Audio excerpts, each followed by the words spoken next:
across the UK, on DAB+, on your smart speaker, on your smart TV, and on your side. This is Talk.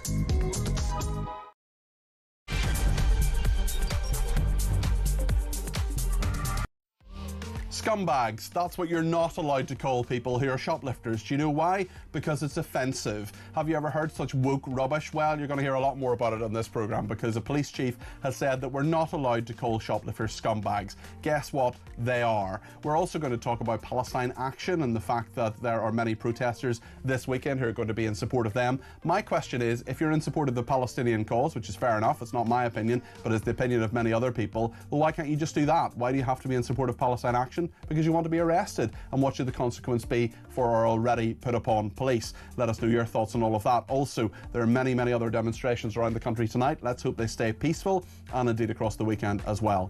Lots to discuss today. There's not just all of that, but also the fact that Israel Security Cabinet has approved the Gaza City takeover. We're going to talk to Colonel Richard Kemp, the former head of the army, who has spent a lot of time there. We'll talk about the attacks on Jews in this country as well. Also, Sarah Pochin, I expect you've seen the clip by now, or maybe you saw or heard the entire exchange yesterday. I asked her very simply, straightforwardly, it was a story in the news about digital ID. She says she didn't have a problem with them. Her party leader does have a problem with them, and that clip has now been seen by something like 350,000 people. So we'll talk about that a bit more. This has clearly brought out a lot of different emotions, different thoughts on that. If you have thoughts on it, 0344 499 1000 is the number to call. You can text me 87222 with the word talk in your text. You can tweet me at talkTV. Follow me at Peter Cardwell.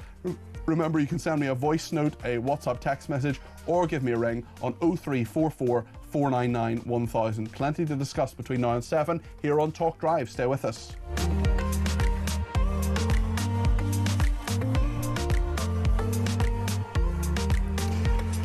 Well, we'll speak to a solicitor at Hodge, Jones and Allen, who is on standby to represent those who will be at a protest in favour of Palestine Action. We'll talk to Katie in just a second. In the meantime, I want to speak to Peter Blexley, the former Metropolitan Police detective, who's our crime commentator here at Talk. Peter, great to talk to you again. I just wonder what the picture is really across the country in regard to protests. Let's hope they're all peaceful tonight and indeed over the weekend. Yes, 3 days ahead of many protests, marches, demonstrations, football matches, of course, that the Metropolitan Police have got to look after in London today. And about an hour ago, they posted on their website and across their social media accounts details of these events that they are going to have to police. And Deputy Assistant Commissioner Adela Khan pointed out very forcefully that they have the resources and the processes to deal with any situation that may arise.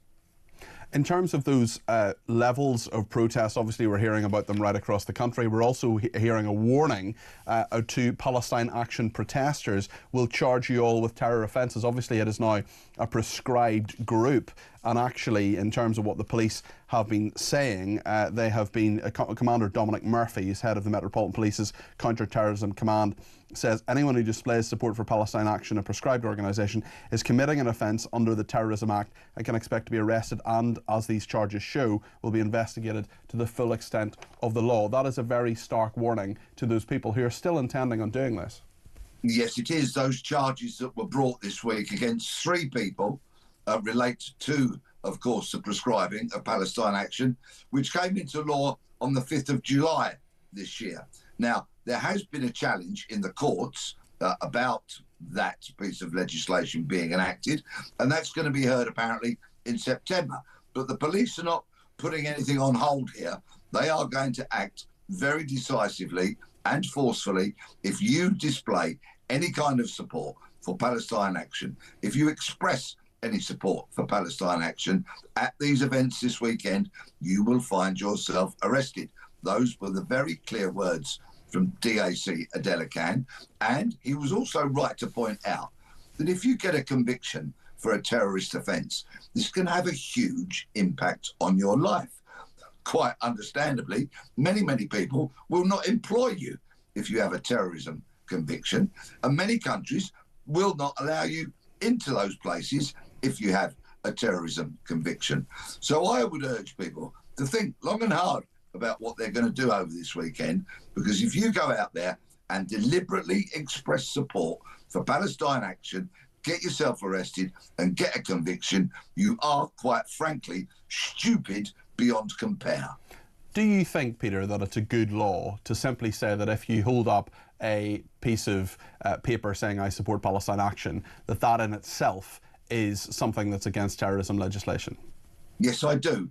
Palestine Action have committed many, many very serious criminal acts in the recent past, including damaging or destroying businesses, causing huge disruption, costing millions of pounds to various countries, the length and breadth of the country, the graffiti, the damage, the burglary, the threat to life that they've carried out.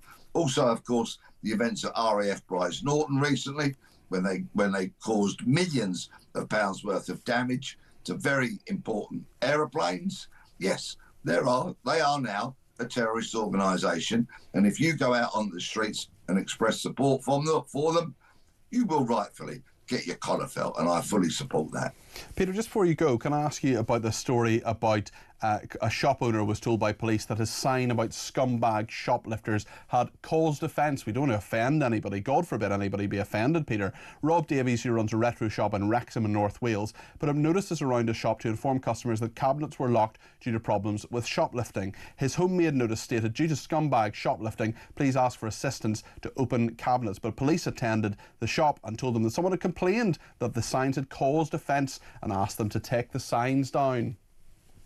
Rob, working extremely hard in his shop, which also sells a lot of very nice vintage stuff, is plagued by shopkeepers, is at the end of his tether, and so he closes cabinets because of scumbag shoplifters. Rob is absolutely right. The police overreach here is astonishing. They are trying to police free speech. And if I was Rob, I would tell the police to go away and refuse to take down those signs. He's absolutely right. Shoplifters are scumbags, and he's apologising to the lawful people that come into the shops, want to browse his stuff because they can't. They'll have to ask Rob to open the cabinet. The police behaviour in this situation is disgraceful. They should stick to policing. And so what if somebody's caused offence? That's partly what free speech was invented for. Well, no one has the right not to cause offence, not to take offence. Peter, just briefly, in the last couple of hours, the National Crime Agency is going to take over the investigation into allegations about South Yorkshire police officers allegedly sexually abusing children in Rotherham. It's about time this happened, isn't it? Yes, the National Crime Agency have been conducting their Operation Stovewood into historical cases of child sex abuse in Rotherham and many other places, and they have had some notable successes of late. Of course, they have a huge workload, a massive workload, because there are so many cases they are currently investigating, but they feel that they've got the capacity to take on these additional investigations into allegations of police officers raping young children those years ago. And I'm glad that they've taken it on board. I have far more confidence in the National Crime Agency carrying out an investigation than I do the Independent Office of Police Conduct. Peter, thank you. That's Peter Blexley there, former Metropolitan Police detective, with a roundup of many of the crime stories, including the fact that there are protesters attempting this weekend to show their support for Palestine Action. It is now a proscribed terrorist group. Katie McFadden is a senior associate solicitor at Hodge, Jones and Allen. She's handled cases in the past in regard to the right to protest, and she's going to be on standby in regard to representing those arrested at the Palestine Action marches this weekend. Katie, good afternoon to you. Good afternoon, Peter. Katie, I just wonder, surely your advice as a solicitor to these people is, if you want to support the Palestinian cause, go ahead and do so. That's legal. That is an exercise of your right of free speech. But it is not an exercise of your free speech. It is not advisable, surely, to go and support Palestine Action, which is now a proscribed terrorist group. Well, clearly as a lawyer, I would never advise anyone to break the law. My job is to defend people and to protect their legal rights if they are accused of breaking the law. Okay, well, if people go and hold a sign up saying I support Palestine Action, what is the next thing that you then do? So it will depend on whether they are arrested or not, and clearly the police have indicated that they plan on arresting those who attend in support of the protest against prescription of Palestine Action tomorrow. And I think just on that note, that is very important. This is not a protest in favour of Palestine Action. It is a protest against the decision to prescribe Palestine Action. This is so how are they going to freedom of speech. Okay, how are they going to make that distinction? How are they going to make that distinction? Because if they say I support Palestine Action, that is a clear intent that they support a prescribed group. If they say I don't support the prescription of Palestine Action, surely that's an opinion. That's a legal thing that you can do. There should be no issue there, should there? I mean, so arguably, yes. This is. The prescriptions that have the protests that have been taking place against prescription on the 5th, on the 12th and on the 19th of July have all been protests in relation to defy the ban, lift the ban. This is a protest which is campaigning in order to lift the prescription on Palestine Action on the basis that the prescription of Palestine Action is an affront to freedom of speech. It's an affront to our rights to protest, and in a democratic society, they are very key rights, as I'm sure you would agree. When you talk about a democratic society, the fact is that our democracy, Parliament, has said that Palestine Action is a prescribed group. That democratic body has decided through the Home Secretary's actions, it's gone through the House of Commons, it's gone through the House of Lords to say that Palestine Action is a prescribed group. That is democracy in action. Yes, it did go through the affirmative procedure in the House of Commons and in the House of Lords. Another very key element of a democratic society is the ability to challenge the decisions of government. And it is notable that at the point at which the vote was had in Parliament, it was on 3 separate organisations, and MPs could either vote completely for or completely against prescription. The other organisations, one of them was the Murder Maniacs Club. The next point is that this is now a matter which is before the courts. The courts have the ability to check, to hold power to account, and so to check whether the decision to prescribe Palestine Action made by the Home Secretary and that's fine, and I get that, Katie. But as the law stands, as we speak here at 4:15 on Friday afternoon, just before these protests take place, as the law stands, Palestine Action is a prescribed group. The courts may go in a different direction. I know there are various appeals. There are things that are moving on that, and we may be sitting here in a few weeks' time having a different conversation, Katie. But for your clients who go out and support that, that is an illegal act, is it not? They will be arrested on suspicion of committing an offence under Section 13 of the Terrorism Act, which is displaying an article in a manner which would arouse reasonable suspicion that one is a supporter of a prescribed organisation, yes. So how do you defend those people? What are your arguments against that then, in terms of saying, right, you're going down to the police station with them, what will you be arguing and how will you be attempting to defend them? So I will attempt to defend them in any way possible.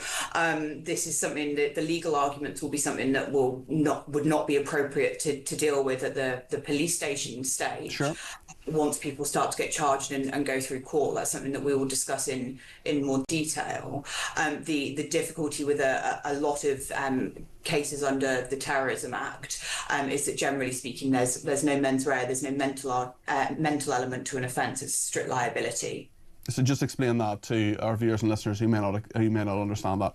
So generally speaking, in most criminal offences, there will be an act. So an act, there's the actus reus, the guilty act, and then the mens rea, the guilty mind. It's a mindset. So either intending to do something or being reckless as to doing it. There are some criminal offences which are called strict liability, which means as long as you have done the act, you are guilty of the offence. Okay. Everyone clearly has the right to legal representation. Everybody has the right to be defended. Why do you feel that this is important work for you, Katie? I think this is a way in which I can use my work in order to uphold the protest rights of those people who have been effectively forced into a situation where they feel they have no other choice but to stand up to get themselves. How have they been forced? How have they been forced, Katie? Because you, as I said at the start of this interview, you can very clearly support the Palestinian cause. Very clearly, there have been loads of people who've been exercising their free speech online, on the streets of London and other cities as well. But Palestine Action per se, they don't have to do this tomorrow. They haven't been forced, have they? That's actually not correct, because since the decision to prescribe has come into force on the 5th of July, there have been a great number of people who have been stopped by the police, who have been wrongfully arrested because the police have misunderstood the law and have asserted things such as, it's now unlawful to have a Palestinian flag, it's now unlawful to have a sign that says Free Gaza. I mean, that's ludicrous that those police officers don't know the law, and I think there have been many problems on all sides of this, on these protests. There have been people, for example, holding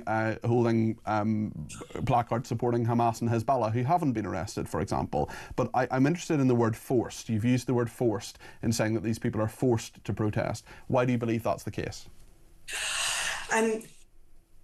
People breaking the law on conscientious grounds is a fundamental part of our democratic. Why is this why is this an issue of conscience? Because this is a protest which is in support of freedom of speech. The freedom to... I mean, that's your interpretation of it. Others would say the Palestine Action is an organisation that has taken many unlawful and straightforwardly unlawful actions. They filmed themselves breaking into RAF Bryce Norton and sabotaging various pieces of highly expensive equipment there. That's not an issue of conscience, is it? I would say that is an issue of conscience. In fact, you say it's an issue of conscience to cause criminal damage to RAF planes. Breaking into military bases has been a very long-held political action. For example, against the war in Iraq, Margaret Jones and others broke into an airbase in order to try and prevent planes being flown off for use in the Iraq war in 2003.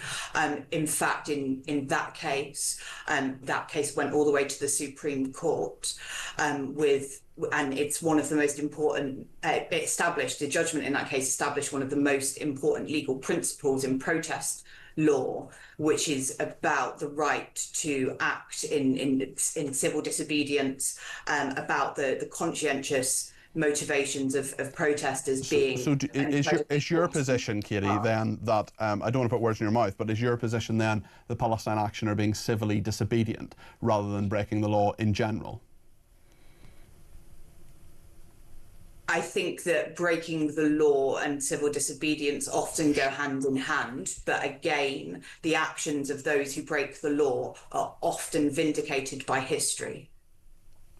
Okay, well, I mean, I think we're just going to have to agree to disagree on that one, Katie. Possibly. But listen, thank you for your time this afternoon. Thank you for that.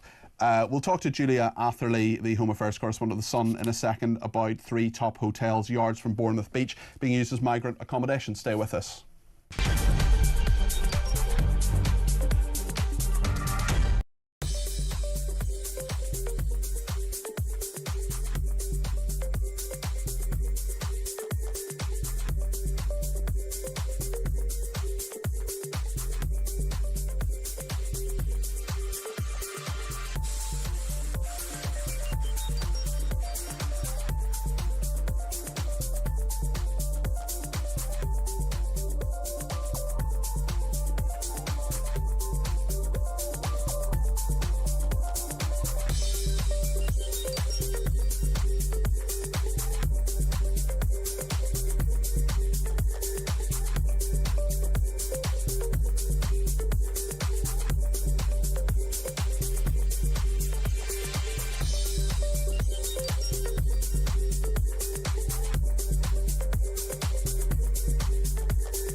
There they are, the migrants living the life of luxury in hotels that frankly should be contributing to the local economy, boosting tourism and hospitality to our coastal towns and cities. We're going to put any old Tom, Dick and Harry from Afghan, Syria and Tunisia in there instead. And it will not surprise you to find out that more than 100 rapes have been reported every single year in the last 2 years. And if you compare that back to statistics 10 years ago, before the advent of migrant hotels, it was fewer than half that.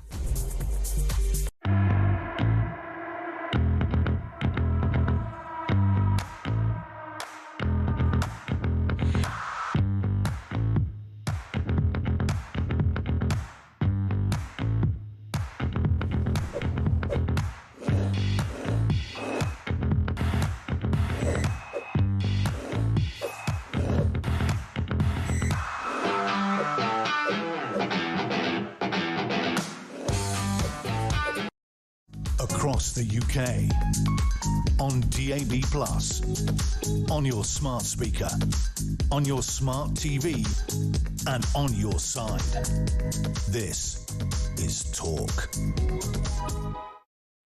I want to talk now about Bournemouth. We've talked about Portsmouth previously. We talked about a number of different seaside places. Of course, that's where the hotels are. They're heavily, there are a large number of hotels in these seaside places. Places people want to go for a nice holiday, but 3 huge hotels near one of Britain's favourite beaches are being used as accommodation for asylum seekers during the peak summer season. Bournemouth, people there say they're fed up forking out thousands of pounds while illegal migrants are put up for free 200 metres from the seafront. Big story in The Sun today from Julia Atherley, who's the Home Affairs correspondent. She joins me in the studio now. Julia, great to see you. Thank you for having me. Just tell me about this and the level of anger that's around this. Yeah, so we went down to Bournemouth yesterday and we looked at 3 enormous hotels, which, as you say, are about 200 metres away from the beach, which is one of Britain's favourite beaches. And we spoke to holidaymakers who were there. It's a huge draw for families in the summertime. About 1 million people go to stay overnight in Bournemouth every year. 1 million people a year? 1 million people wow, a year, okay. according to the tourist office there, yeah. So people are angry because people spend thousands of pounds going to Bournemouth. I mean, some of the hotels there can be £200 a night during the peak tourist season. And in the middle of all that, you have 3 enormous hotels which are currently being used under Home Office contracts and are housing asylum seekers. So people are angry. Of course, and actually those contracts for those hotel owners, I just wonder about the hotel owners themselves, how much responsibility they have for this, because if the government comes to you and says we're going to have people there 365 days a year for a number of years, here's a nice contract for you, can you blame them? I mean, it's there. They have a choice, don't they? They have a, that, as you say, could seem very appealing to a hotel owner. Maybe during the quieter months, they might not have many rooms filled. But what seems extraordinary is there are people who want to go and stay in Bournemouth. It's a busy place, as you know. If you try and go to the beach in the UK at this time of year, it's heaving. And so the idea that these hotels are being taken over at this time of year in those seaside towns, I think, is what people are finding quite extraordinary. So what have people been saying to you? You spoke to Susan Beecham, who said, I don't think they should be in hotels like that if they come here illegally, that they're there in the seaside, it makes me cross. Just give me a sense of what people were saying to you yesterday. I think the main sense that we got yesterday was people are angry at how unfair it seems to them. I mean, they've spent, as I say, potentially thousands of pounds going on a holiday. It's your biggest. I remember talking to, I think it was Martin Lewis or someone about this, saying that aside from your mortgage, your holiday is probably the biggest single purchase for most people, unless you buy a new car or whatever. It's probably the single biggest purchase people make in a year. So you want it to be perfect, don't you? Absolutely. And so the idea that there are people who are staying in a similar hotel to the one that you're staying in and forking out for, there are people there who are staying there and not paying for it. People are quite angry about that. Yeah. Tell me about the plans for coverage over the weekend, because we know an awful lot of different protests are being planned. There's a pro-Palestine action plan. There's a plan for an awful lot of people to protest about these migrant hotels. What will you be doing to kind of cover that? Obviously, we hope it's all peaceful, but it might not be. Exactly. So as you say, there's dozens and dozens of protests going on around the country this weekend. There's some starting tonight, 5 p.m, kind of outside asylum hotels across the country. So we're monitoring those. As you say, they've been going on for a few weeks now, and most of them have been very peaceful. But when they're not, that's when, you know, we're monitoring them to see what happens. Police have put in plans in place. Some of them have special conditions, so they have to finish by a certain time, for example, and counter-protesters being kept away from protesters and things like that. So we're monitoring them all across the country to see what happens. Yeah, it'll be really interesting to see what happens there, and there are an awful lot of protests planned as well. I just wonder, just in regard to the hotel situation, you've had reaction from some of the highest levels in politics as well, Shadow Home Secretary, a local MP and so on. Just tell us about their thoughts on all of this. Yeah, so the official government line on asylum hotels is that they're working to end them by the end of this current Parliament. So that's 2029, which might seem quite extraordinary to some listeners. And so, I mean, we had, as you say, we've got Shadow Home Secretary Chris Philp in the paper today talking about how these hotels should be given back to the communities, and they shouldn't be, you know, basically, essentially, the Labour government should be working quicker, is what he's saying. The tourist trade as well is being put at risk here, and that's a real worry, I'm sure, for people in Bournemouth and other seaside places across the country as well. Exactly. I mean, that's what we heard from holidaymakers who we spoke to yesterday. It's something that they're taking into consideration if you're going away as a family. What surrounds the hotel that you're staying in, and that could be people look at a vast range of considerations, and that's something that they're now taking into consideration. Okay. Julia, thanks so much. I hope the weekend is quiet for you. Let's hope those protests are all peaceful, but certainly it's something a lot of people, including a lot of our viewers and listeners, are really concerned about. That's Julia Atherley there, who's Home Affairs correspondent at The Sun. Thanks for joining us in the studio. We're going to talk to Colonel Richard Kemp in just a second, the former head of the British Army, in regard to what's happening in Gaza and Israel, because the War Cabinet of the Israeli government has decided that they want to fully occupy Gaza. Is that the right approach? And also, many people say that what's happening with Hamas at the moment and their praise of Keir Starmer is something that could complicate matters. We'll talk more about that in just a second here on Talk.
Across the UK, on DAB+, on your smart speaker, on your smart TV, and on your side.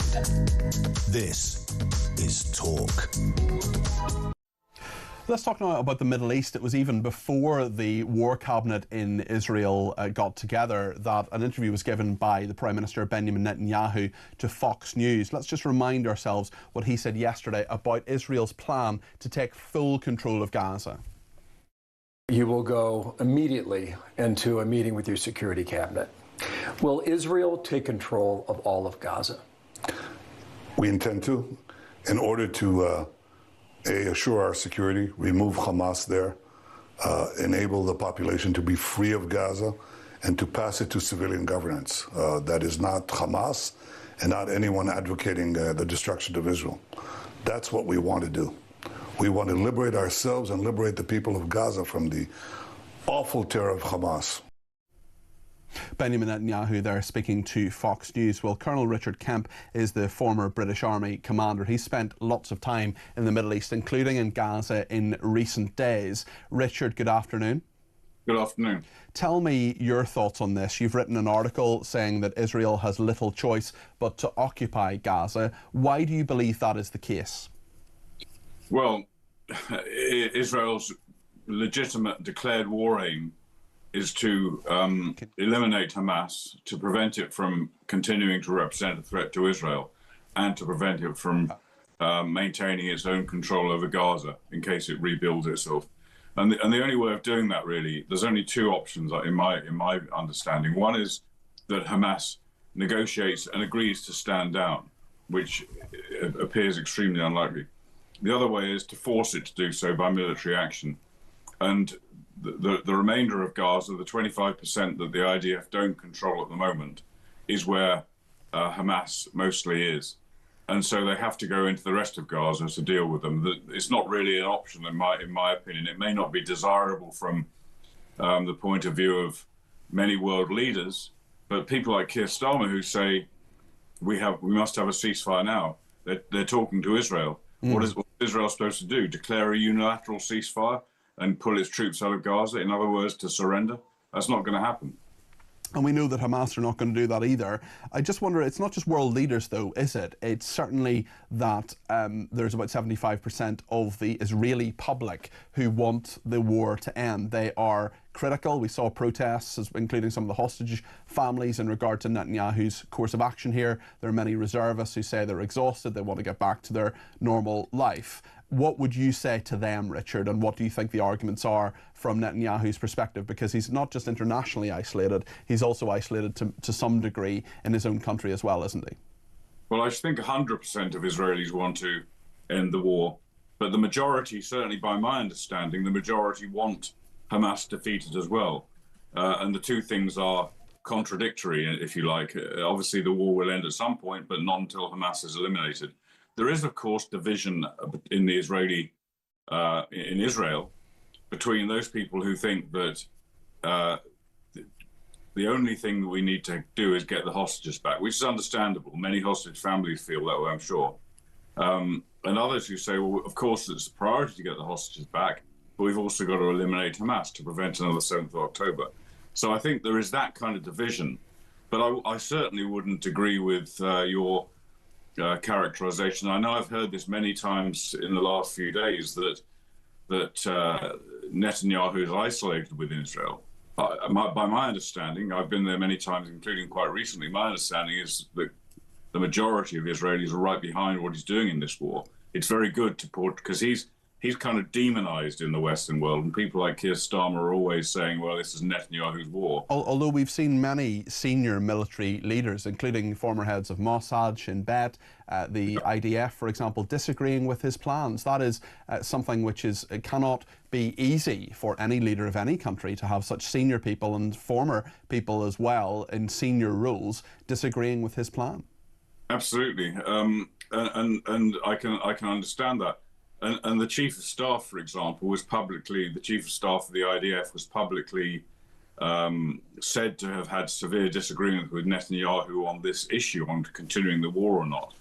And that's entirely as it should be. And, the Second World War, Lord Allenbrook, the Chief of Staff of the British Forces, or British Army anyway, he had violent disagreements with Churchill, but ultimately the person that calls the shots, makes the decisions, is the political leader, in this case Netanyahu.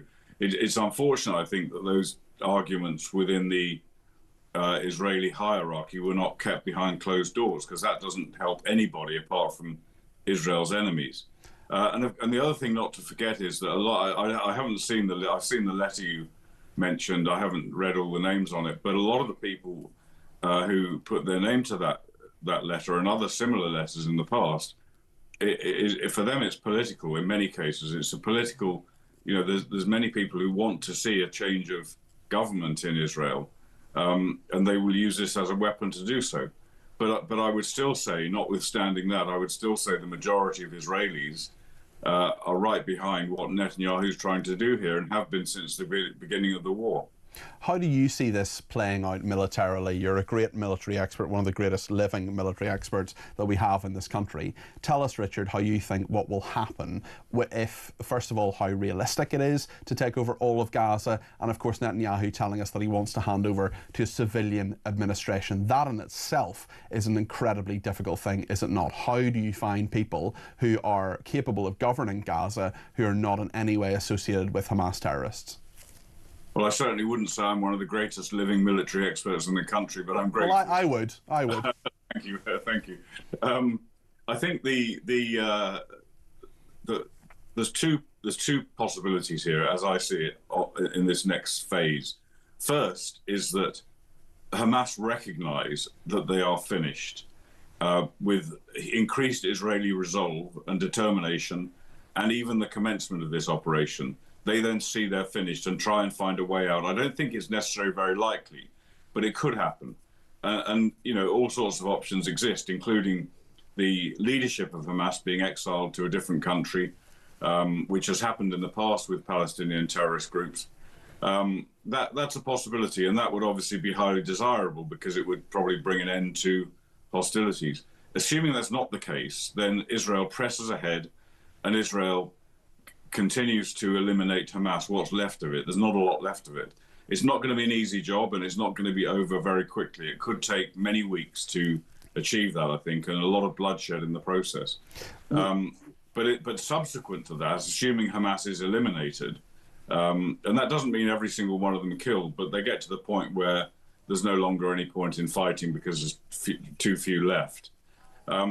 Then we have to see what happens to Gaza afterwards. There's no point in saying, well, there's no real plan now, because the plan can't be finalized until the war ends. But by my understanding, what Netanyahu has in mind is for some kind of alliance of Arab countries to take over control of the Gaza Strip, at least temporarily, and preferably with some Gazans who are not directly affiliated with Hamas. And there's a possibility, it'll be messy, but there's a possibility of something there.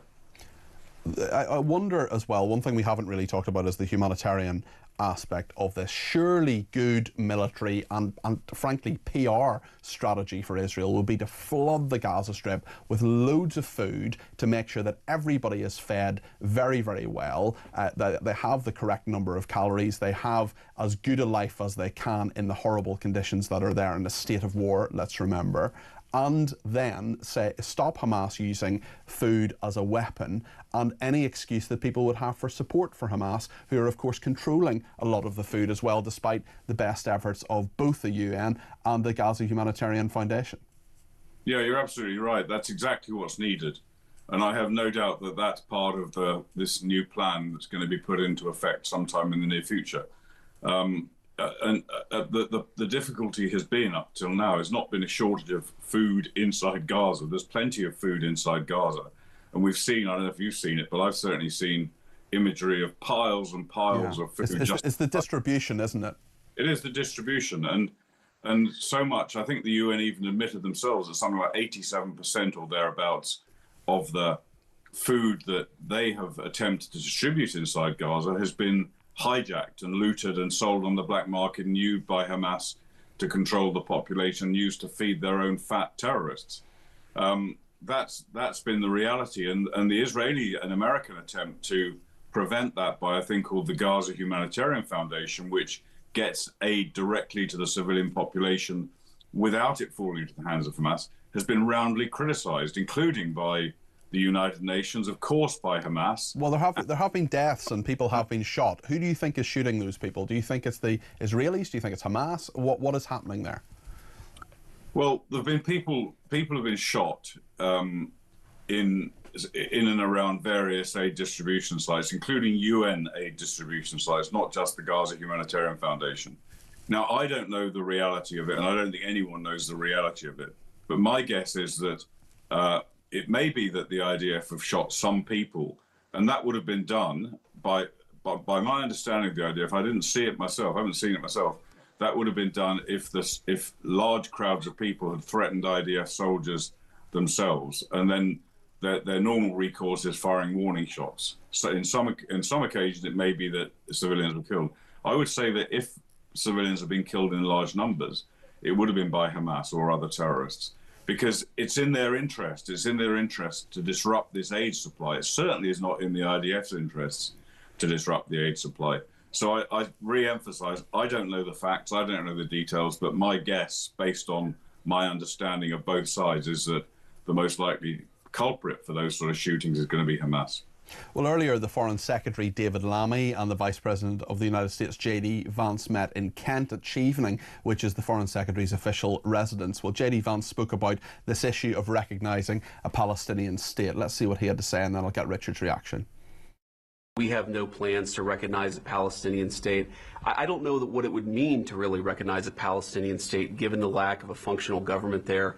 You know, what the president has made very clear is our two goals are very simple right now vis-a-vis the situation in Israel and Gaza. Number one, we want to make it so that Hamas cannot attack innocent Israeli civilians ever again, and we think that has to come through the eradication of Hamas. Second, the president has been very moved by these terrible images of the humanitarian crisis in Gaza, so we want to make sure that we solve that problem.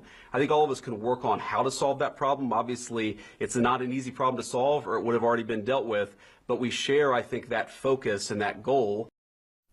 There's a clear dividing line, Richard, isn't there, between the American view on this and the UK view on this, and places like Germany and France as well? Well, the British and other European perspectives on this is driven by domestic politics, not by serious foreign policy considerations. There's a very strong anti-Israel and, in some cases, pro-Hamas movement within the Labour Party and among its supporters, which Keir Starmer wants to appease by speaking out against Israel, by taking these or threatening these symbolic actions against Israel. But the reality is that it's actually futile to say we will recognise a Palestinian state. There is no Palestinian state to recognise. There isn't going to be a Palestinian state to recognise, for two reasons. One, because the Palestinians themselves do not want their own state. They don't want a two-state solution. Much as Keir Starmer might talk about a two-state solution, that's not what they want. They want a one-state solution with Israel eradicated and an Islamic state taking its place. They've been repeatedly offered their own state, repeatedly, going right back to the 1930s. And they've every time refused, even the most maximalist offers made to them, they've refused each and every time. And the second reason why there can't be a Palestinian state is because Israel cannot allow another 7th of October. In the West Bank, if Israeli forces left there as they left Gaza in 2005, you see exactly the same thing happening again. The only reason it hasn't so far is because Israel's got a strong security presence in Gaza. And who would run this Palestinian state, which couldn't exist as a state if it had Israeli forces all over it, realistically? But who would run it? The most popular political party in the West Bank today is Hamas. So if there was an election, let's say, in the West Bank, with the aim of forming a government to create a Palestinian state, Hamas would be leading it. Now, is that what Keir Starmer wants? I can't believe it is. OK, Richard, thank you very much. That's Colonel Richard Kemp, the former British Army commander. Let me know your thoughts on all of that. 0344 499 1000. Just on Palestine Action, Mick's been in touch and says, I'm tired of commentators saying there's a right to protest. Lawful protest should only be allowed when it does not breach the peace and does not restrict the lawful movement and freedom of others. Police chiefs allow protests because they are very afraid and willing to pay the cost in billions of our tax money. On the same assumption, Lucy Connolly should have had unlimited freedom of speech. And Paul in Romsey in Hampshire says, I guess that if and when the hotels are empty, the taxpayers will be funding the refurbishment, and that will probably be trashed rooms. Well, lots of comments coming in about that. I'll come to more on that in a second. We're going to talk to Israel's special envoy for combating anti-Semitism in just a second. There's lots more on this because of the Bob Villan scumbag, and I am using that even though he's not a shoplifter, Pascal Robinson Foster. We'll talk about that. We'll also talk about the pair of people who've been arrested, not charged yet, after water was sprayed on Orthodox Jews. Stay with us here on Talk.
the French have also got power over whether we send anybody back, because they can refuse to accept the people that we want to send back.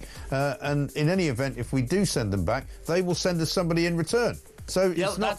that's all very interesting, Mike. But I mean, I don't know what your alternative is. But well, I've told you what my alternative is before. What? I've told you my alternative before. It's just deport people. Deport them back to the countries of where they came from. That's what you do. What if you can't? What if they won't? What if those countries? Well, you look at what Donald Trump did.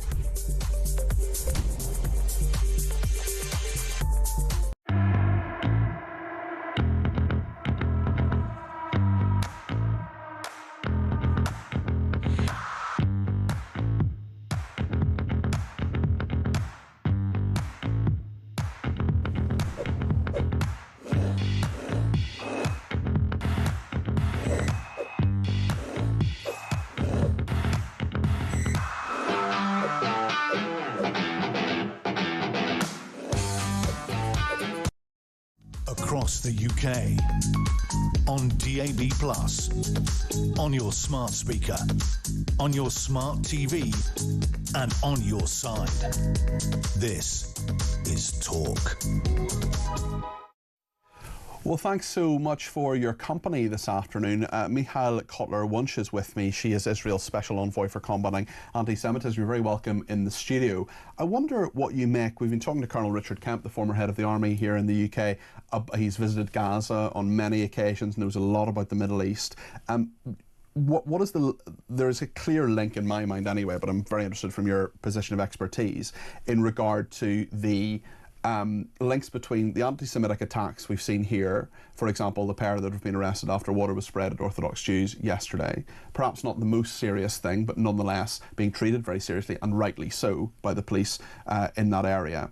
And also Bob Villan, the Pascal Robinson Foster, the musician, I use the term loosely, who shouted death, death to the IDF. He hasn't even been arrested yet. I don't even know if he's been charged. Tell us about how it's all linked, Michal.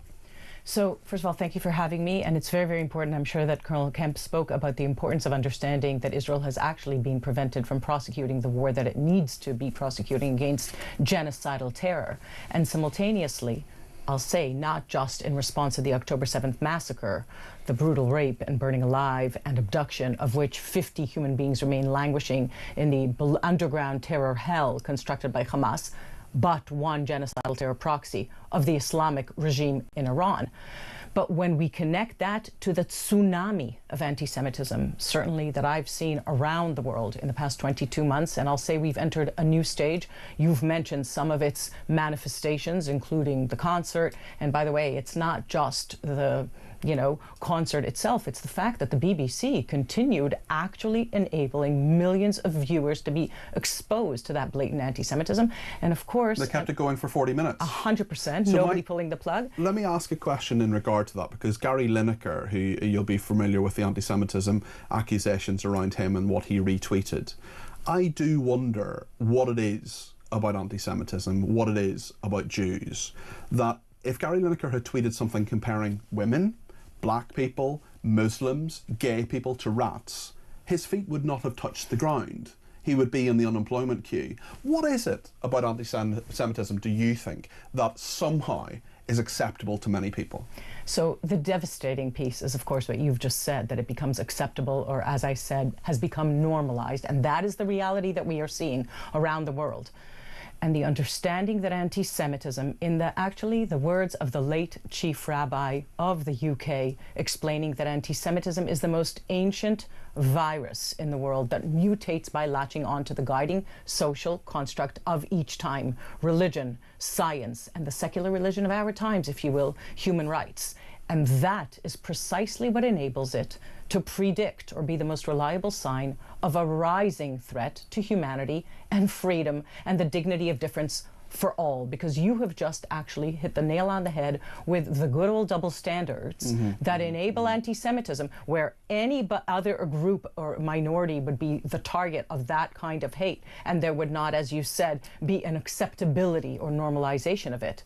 But I have really bad news for all of our viewers, and that is that anti-Semitism is not the problem of Jews. It has never been in the thousands of years that it becomes normalized. Anti-Semitism is the problem of anti-Semites, and of the places and spaces that allow this hate to fester, to spread, to infect our societies. And that is what we are seeing, witnessing around the world, in many ways predicting that major threat to humanity and freedom. So I'm not Jewish, I'm not Israeli, but I have a big interest in what happens in the Middle East. I try what I can do as a small role I can play as a broadcaster to try to highlight these things. What can people do to actually say, do you know what, that's not okay? What, challenging people, what would your advice be to our viewers and listeners who are listening, thinking, I don't really know all the facts. I can't say every single thing about what Benjamin Netanyahu's doing or what his plan is now for Gaza. I don't know all the facts. I don't want to be asked a load of questions I don't know, but I do want to stand up for my Jewish friends and neighbours. I want to make it very clear. Courage is contagious. This is a moment to stand up and be very clear, and you don't need to know all the facts. You just need to have common sense. Hamas is a genocidal terror organization. Respond in the same way as you would have or expect to the Nazis. Understanding that, including the Prime Minister of this country, emboldening Hamas or genocidal terror proxies of the Islamic Republic of Iran echoes very dark chapters in the history of humanity. And as I mentioned, it can't but echo Churchill's words to Chamberlain. You had the choice between dishonor and war. You chose dishonor and you will have war. What this is not just standing up for your Jewish friends, because this modern mainstream strain of anti-Semitism, you actually need not be a Jew to be its target. Anti-Zionism, the denial of Israel's very right to exist, if you will, the Jew among nations, demonized, delegitimized, applied double standards to, as opposed to the individual Jew barred from an equal place in society. 80 years ago, we have the Jewish nation state, barred from an equal place in the family of nations. As I said, that's not just bad news for that Jewish nation state. That's bad news for all of us who cherish the democracies we live in, because we understand that Hamas, as I said, but one proxy is alongside Hezbollah, the Houthis, of a criminal Islamic regime in Iran, all of whom use their own civilians as human shields, as sacrifices, so that if you care for human rights of Palestinians, you'd be protesting to free Gaza from Hamas. What would you say? They're going to be pro-Palestinian protests over the weekend. They're going to be people who are going to be in favour of Palestine Action, which is now a proscribed terrorist organisation. We have our own Prime Minister saying that he wants to recognise the state of Palestine. What's your message to those people? They're not pro-Palestinian protests, they're pro-Hamas protests, right here in the streets of London. Can you honestly say that to people who would say they're exercising their free speech to simply, what they're, in their mind, free the Palestinian people? You just have to look at what it is that those signs that are being carried with the supreme butcher of Tehran that has mutilated, that has poisoned, that has executed the people of Iran as the right side of history on those signs. If you care for Palestinians, as I said, Hamas, for them, for Hamas, for Hezbollah, for the Houthis, for the criminal Islamic regime in Iran, human tragedy is the strategy. So if we want to continue emboldening that strategy of human tragedy, then by all means march in the streets of the UK. But what we have to be very clear on is they openly declare their intent to build an alternate reality on the rubble of our civilization. Israel's just on the front lines of what it is that endangers democracies and their foundations around the world. And if we are not paying attention, then we are going to lose the chance to actually not repeat history, and we will be repeating, in fact, the 80 years ago Nazi Germany intent to control and collapse the foundations of our shared societies and civilization. We're just coming up to the news, but there are many people who have real humanitarian concerns that can't just be blamed on Hamas in terms of what's happening in Gaza at the moment. Benjamin Netanyahu says that he now wants to take full control of Gaza. Clearly, there are major humanitarian issues there. Do you trust him to sort them out? I want to be very clear. It does not mean that there's not human tragedy in Gaza. But the party that is solely responsible for the human tragedy in Gaza is Hamas, that literally daily says that their intent is to continue to perpetrate this human tragedy. Responsible? Solely responsible, because the state of Israel the Israeli army have killed a lot of people. Of course, because Hamas put them in harm's way, building and constructing tunnels longer than the UK London underground below Gaza, under hospitals, under private homes, under mosques, under schools, precisely for this reason of understanding that there is a humanitarian need for us to respect the laws of war. But Hamas cares not for the laws of war. And instead of holding Hamas to account, and we have to be very clear, had the international community demanded that Hamas lay down its arms and return the 50 human beings still languishing in the terror hell, the war would be over on October the 8th. In fact, there was a ceasefire on October the 6th, and on October the 7th, Hamas intentionally did and continues to do what it does, and we have to be very clear, the war has continued raging on the State of Israel, and the humanitarians amongst us should demand to free Gaza from Hamas. We've got to go to the news. I found that a fascinating interview. Thank you to Mihail Kotler, One Shoes Israel's Special Envoy for Combating Anti-Semitism.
Across the UK, on DAB+, on your smart speaker, on your smart TV, and on your side. This is Talk.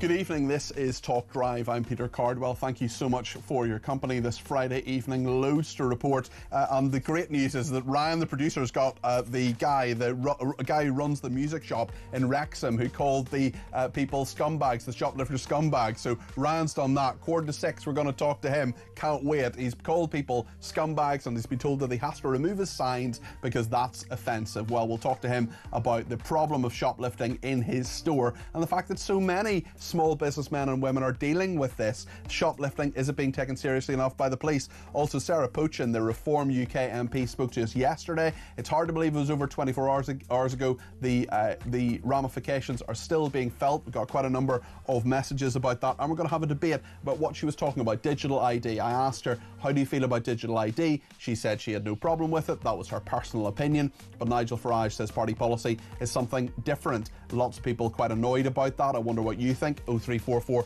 499 1000. Some people say I'm being disingenuous about it. We'll get their opinions on the air as well, because on my show we disagree without being disagreeable. Lots to discuss in regard to many other issues as well, including the protests that are happening this weekend about dozens of migrants detained under one in, one out. We'll talk about that. 250 quid to have a pylon near your home. Would you be happy with that? Also, we'll talk about David Lammy having JD Vance at his country residence. We'll talk about that and the special relationship, the nature of that. A couple of clips in their press conference. Lots to discuss. 0344 499 1000 is the number to call. You can text me 87222 with the word talk in your text. You can tweet me at talkTV. Follow me at Peter Cardwell. You can send me a voice note, less than a minute please. You can send me a WhatsApp text message or give me a ring on 0344 499 1000. Lots to discuss between now and 7 o'clock when Kevin O'Sullivan is in this chair. Stay with us here on Talk.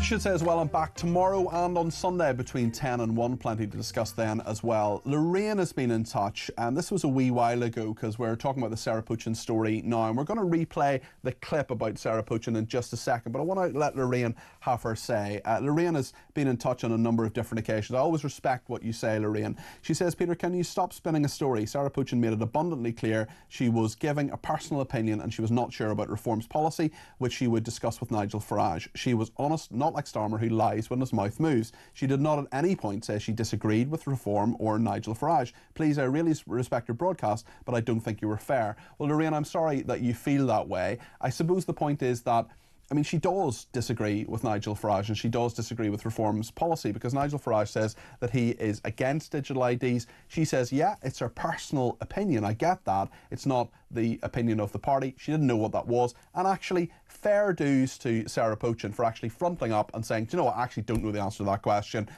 This is what I think. Then I said, well, Nigel Farage says that. She says I'm going to have a chat with him. And actually, I did say that, I think it was around 6:30 yesterday. I have no problem whatsoever with Sarah Puchin expressing her opinion. She's welcome on this programme anytime. I've never met her in person, but I think she's a very decent person who's done, huge overturning of that 14,000 electoral majority to win Runcorn and Helsby by six votes.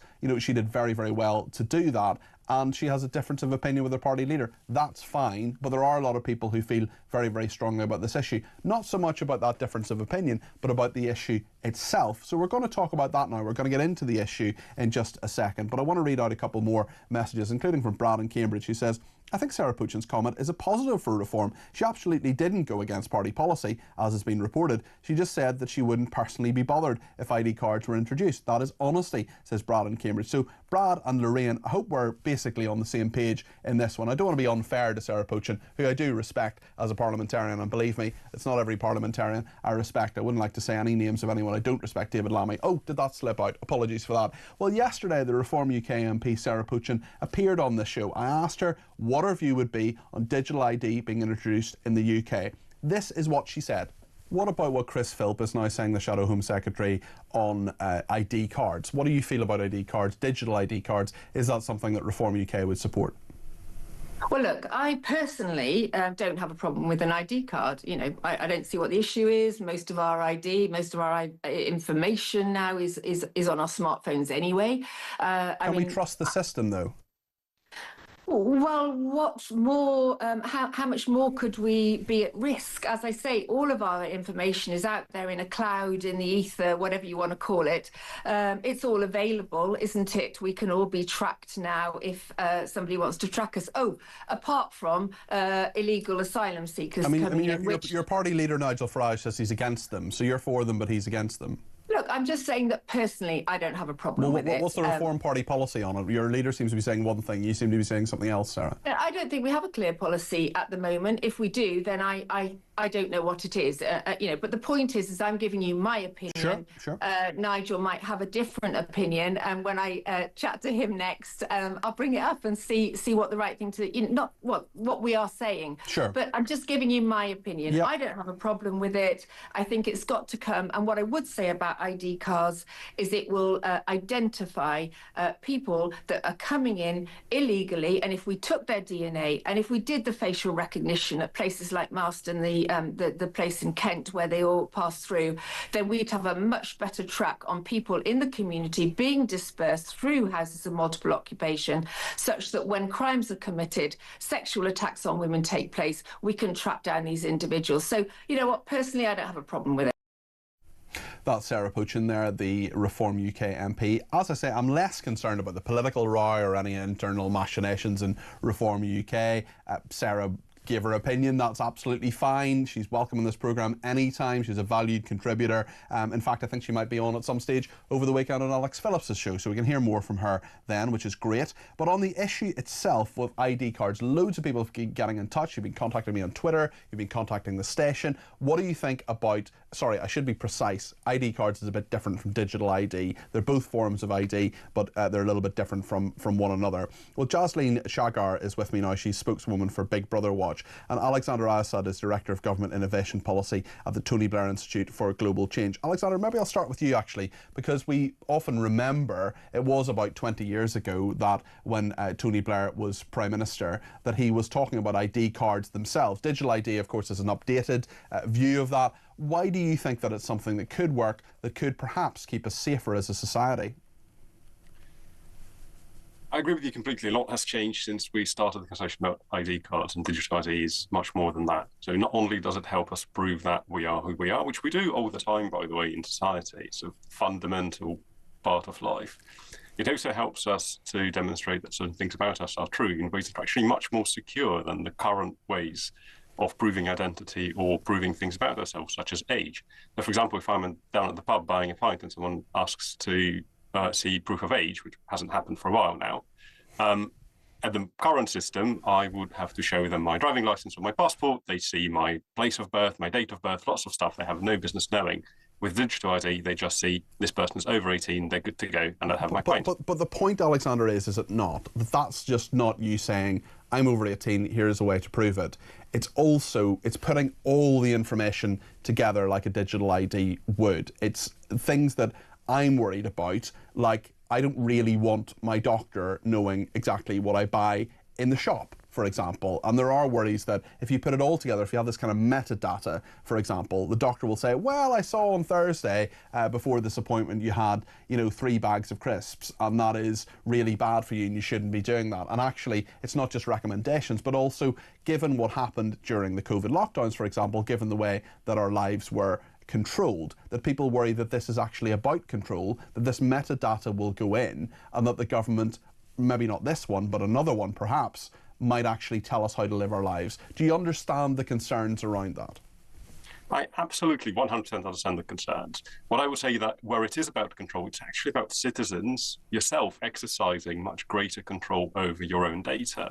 At the moment, you don't know if your GP might have information about you, about your habits or things like that, because that information is dispersed all over the place. Now, we don't need to put all of the information in one place. That is not how you would do a digital ID in this day and age. But by connecting data, you actually give people visibility of what is known about them. And when digital ID systems are introduced, what happens is that you actually then have control over who to share your data with and why. You would see who's accessing it and for what reason. And if anyone is doing it for no good reason, then they can get fired. Jasleen, I want to ask you about this from your perspective. Alexander says this is about much greater control over our own data. What do you make of that, Jasleen? It really depends how these systems are built, and whilst it can be helpful to see which government department has access to your data, that's not the same as being in control of it. We believe that citizens should have complete control over which government department is seeing what information that they have shared. And like you say, there was a real concern about mission creep here, where if you give your medical data to one department, will that then be shared without your consent to another department? Alexander talks about visibility. It's not just visibility for the citizen, it's also visibility for the state. And there should be limitations about what the state can see in relation to your most private information. And there have been many opportunities for the government to tell us, for example, about data leaks where they haven't done so. We know really, really sensitive data from the MOD recently has got into the public domain when it shouldn't have. Alexander, I mean, I'm just in a position where I don't really, I'm not a conspiracy theorist. I'm not someone who is, going to say that, the government wants to control me and I've got to put my tinfoil hat on. But I am worried about the fact that data sort of privacy, first of all. Secondly, things like control of that data and actually safety of that data, because if it goes into other people's hands, it could be really, really powerful. These are choices that we make about how we design the system, and if we actually set out to implement and design a system, we will need to make these choices, and we can have this debate. And but the government's shown already, Alexander, that it can't be trusted with various bits of information that have leaked, as have different companies as well. So on that MOD leak in particular, I think that's a really good example of why we actually need a digital ID system, because what happened there, as I understand, is someone sent a spreadsheet by email, which is the worst possible way of sharing data. With a digital ID, what you have is a system that does the data sharing through the right channels with permissions imposed through the system. So it's not download the data and send it over to someone and hope you don't, press reply all by accident. It's if you have permission to see this data for a good reason, and we've given someone permission to have this data, then they can access it. Otherwise, there's no way to see it. Jocelyn, do you think this is inevitable, that digital IDs will become part of our society? We think that there should always be a choice to have non-digital ways to prove your identity. People, for various reasons, whether that's because they're excluded because they can't afford digital means of identifying themselves, or because of disabilities that they can't use those types of systems, and they might be excluded, and other people choose not to use them for privacy reasons, like those we've been discussing. And so we believe there should always be a right to have alternatives.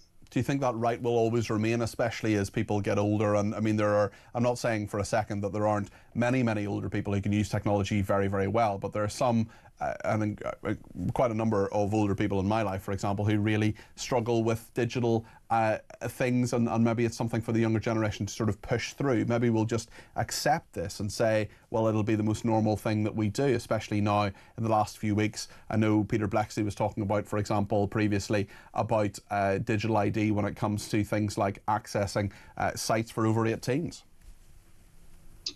Like you say, elderly people are one of the categories of people who are most affected by these types of pushes towards digitalising everything.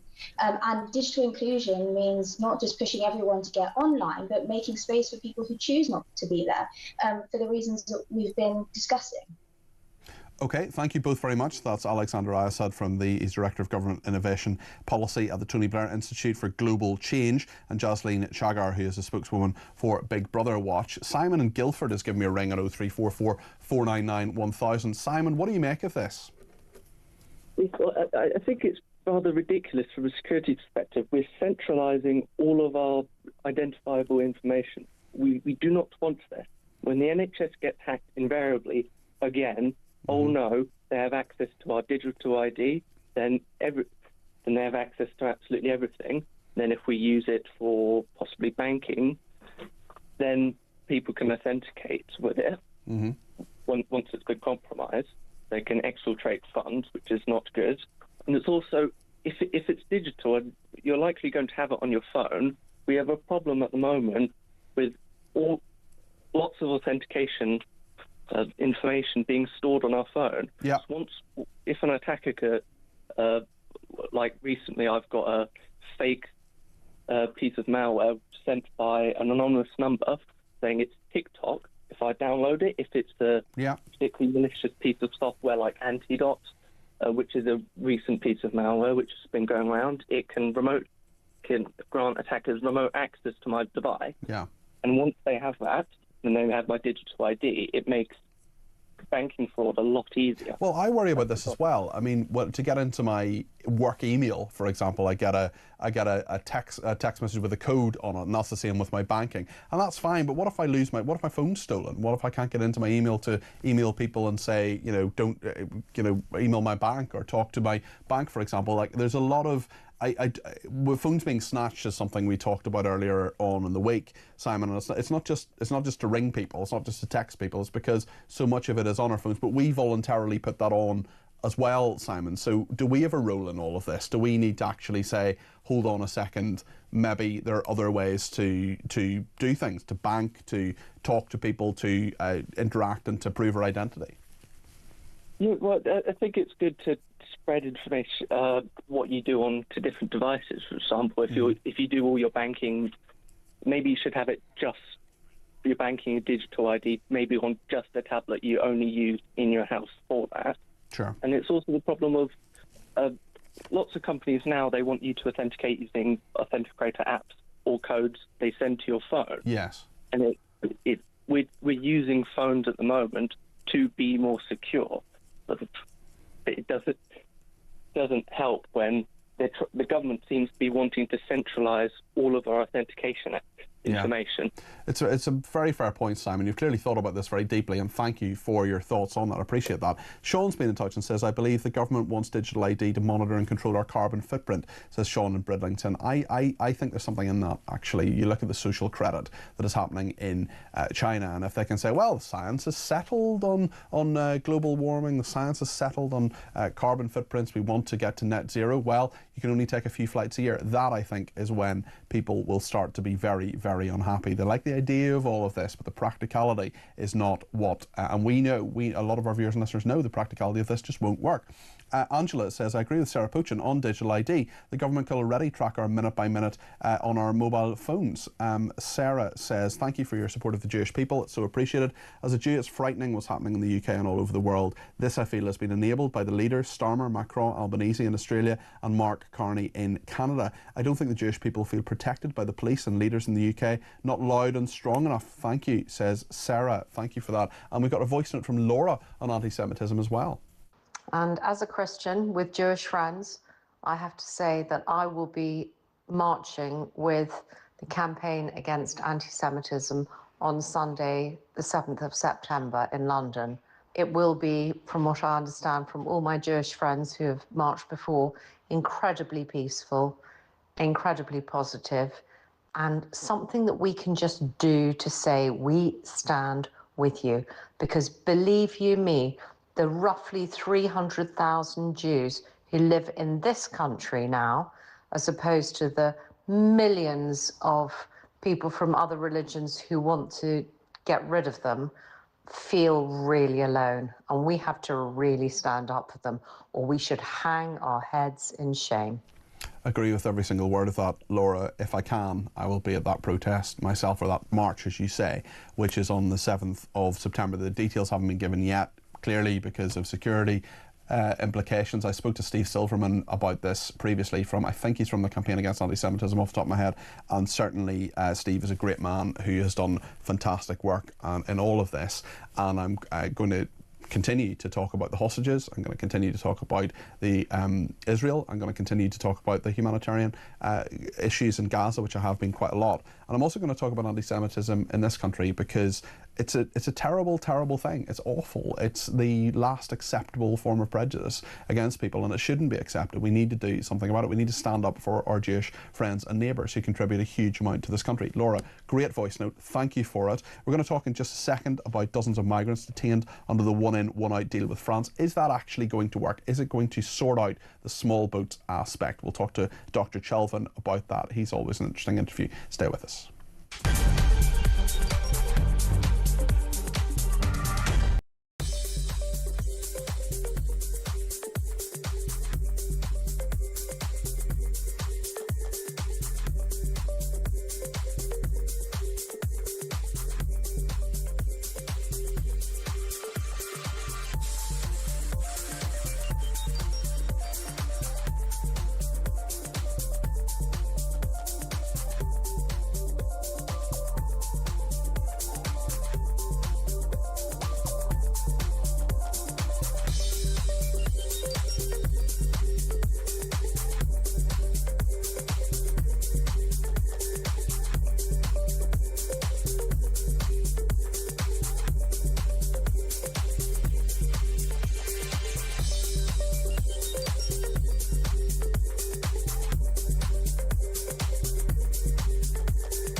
I've put in as strong a submission as I can to the consultation, explaining exactly why this placement is just not appropriate. And again, you know, I've said they're undocumented, they're unvetted, and they're uninvited.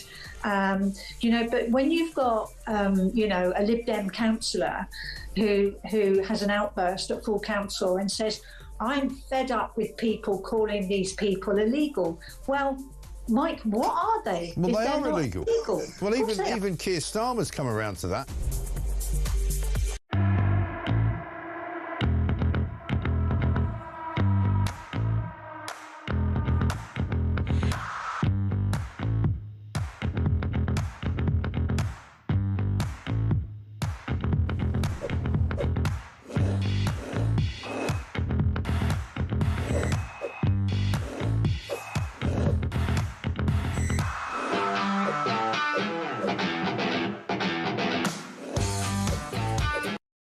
Across the UK, on DAB+, on your smart speaker, on your smart TV, and on your side. This is Talk. Thank you to Leslie. He says, why should I be forced to have an ID card to help the government to control migration? If a migrant hasn't an ID, no way would they be deported. That's a red herring or a lie, says Leslie. And that's a really good point, Leslie. It's one of the points I made yesterday in regard to digital IDs. Why should we have to go out of our way to prove our identity when we're here legitimately? And it's actually people who are here illegally who should have to prove it in some way. I'm not sure how you do that. How does it work? What do you think? Let me know. 0344 499 1000. One thing the government appears to be doing anyway is this one in, one out deal with France. We saw those pictures yesterday. They let us know about how they are biometrically processing people. They're holding them in Marston and Kent. But how many will actually go back is a big question, especially when human rights legislation is brought into view. Well, Dr. S. Chelvin is Head of Immigration and Public Law at 33 Bedford Road Chambers. He's also Adjunct Professor at the Centre for International Law and Globalisation at Southampton Law School. Dr. Chelvin, thanks for joining us this afternoon. Just tell me, in your view, do you think it is likely that there will be people sent back to France, or will there be a number of avenues open to them in terms of saying, under my human rights, this ain't going to happen? Well, it's not just about under my human rights, and we've seen this with Rwanda and with successful bills under the last government, is that, first of all, it's got to be tested in the courts. Now, one thing which your viewers may not know is that there's an international treaty supposed to expire on the 11th of June 2026, which hasn't been put before Parliament for parliamentary scrutiny. So with any international treaty, what's supposed to happen is there's supposed to be 21 days where it's placed before Parliament, there's parliamentary scrutiny, select committees and everything. Instead, the government has invoked Section 22 of the Constitutional Reform and Governance Act 2010, Section 22, for cases of emergencies. And as far as we know, that's only been used once before when it came to Sweden and Finland becoming members of NATO. Surely there's legal. There will be legal attempts to say that is not something that should have happened. No, but and that's the first point. Even before we go to human rights legislation, is it right that a government can pass through an international treaty without Parliament having had the right to review that treaty?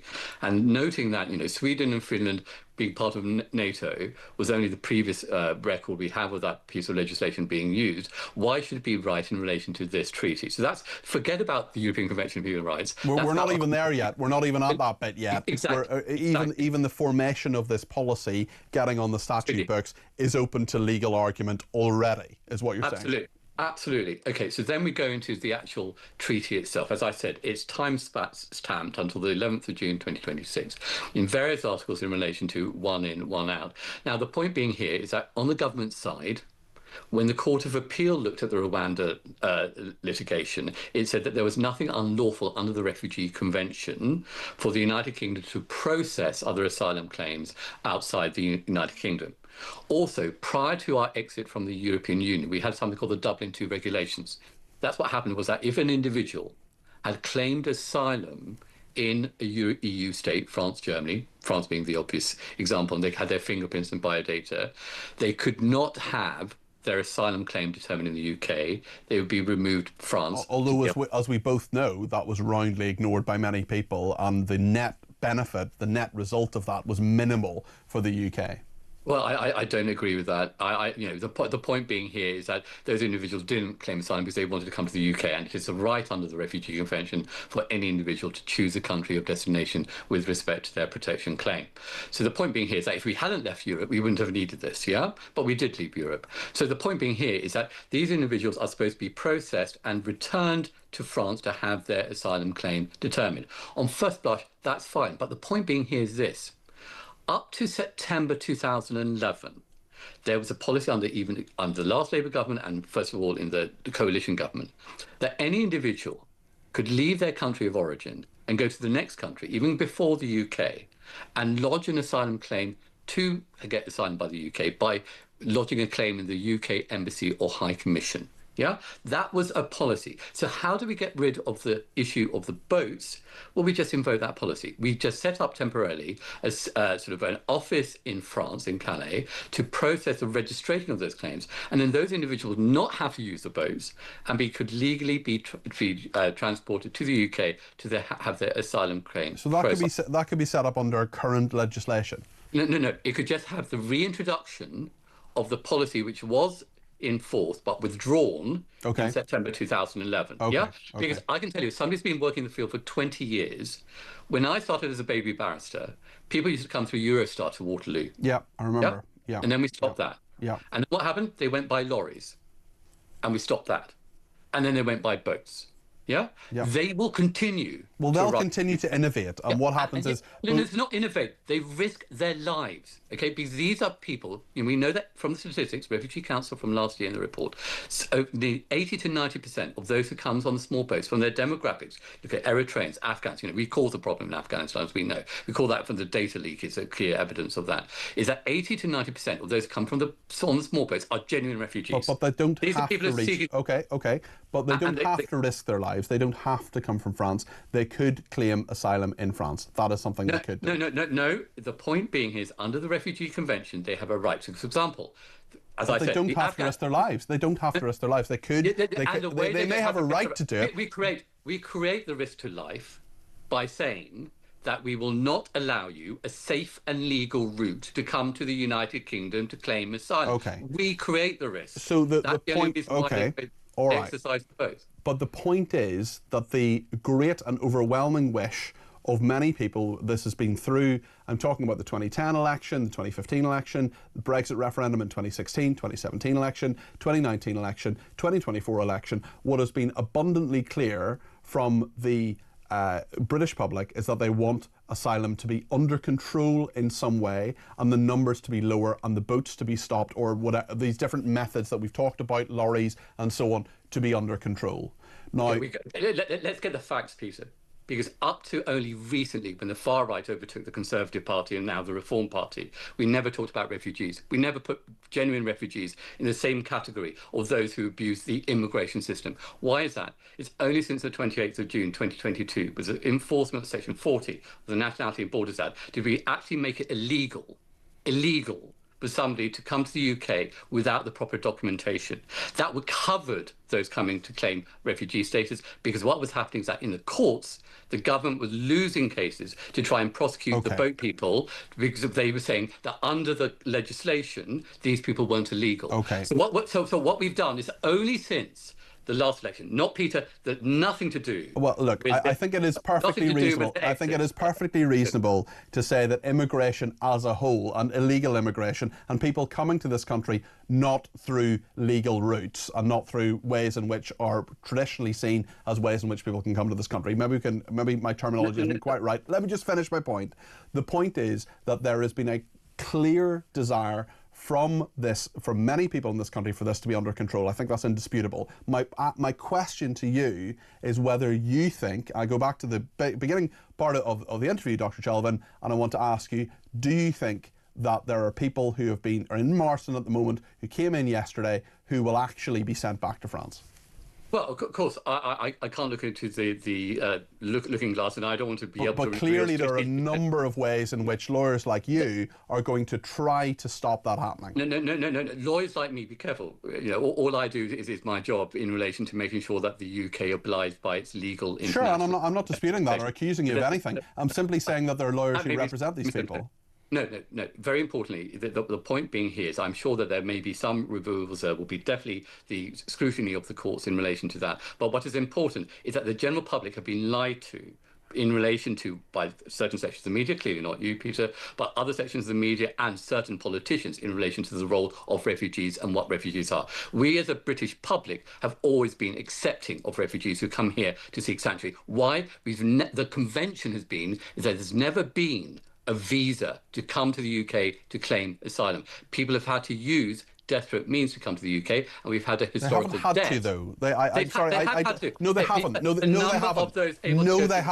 No, they have not. That is not true, Dr. Shelvin. That is true. It's not true, and I'll tell you why. Because they don't have to come to the UK. No one is saying you must come to the UK. They could be in France, which is a safe country. No, Peter, the point is, as the government recognises within this treaty, that those people who have family and community links to the United Kingdom, as they did in the Dublin regulations beforehand, have a clear fundamental basis. They may have a basis, but they don't have to do it. They don't have to. You said they had to do it. The law recognises. No, hold on. These are two different points.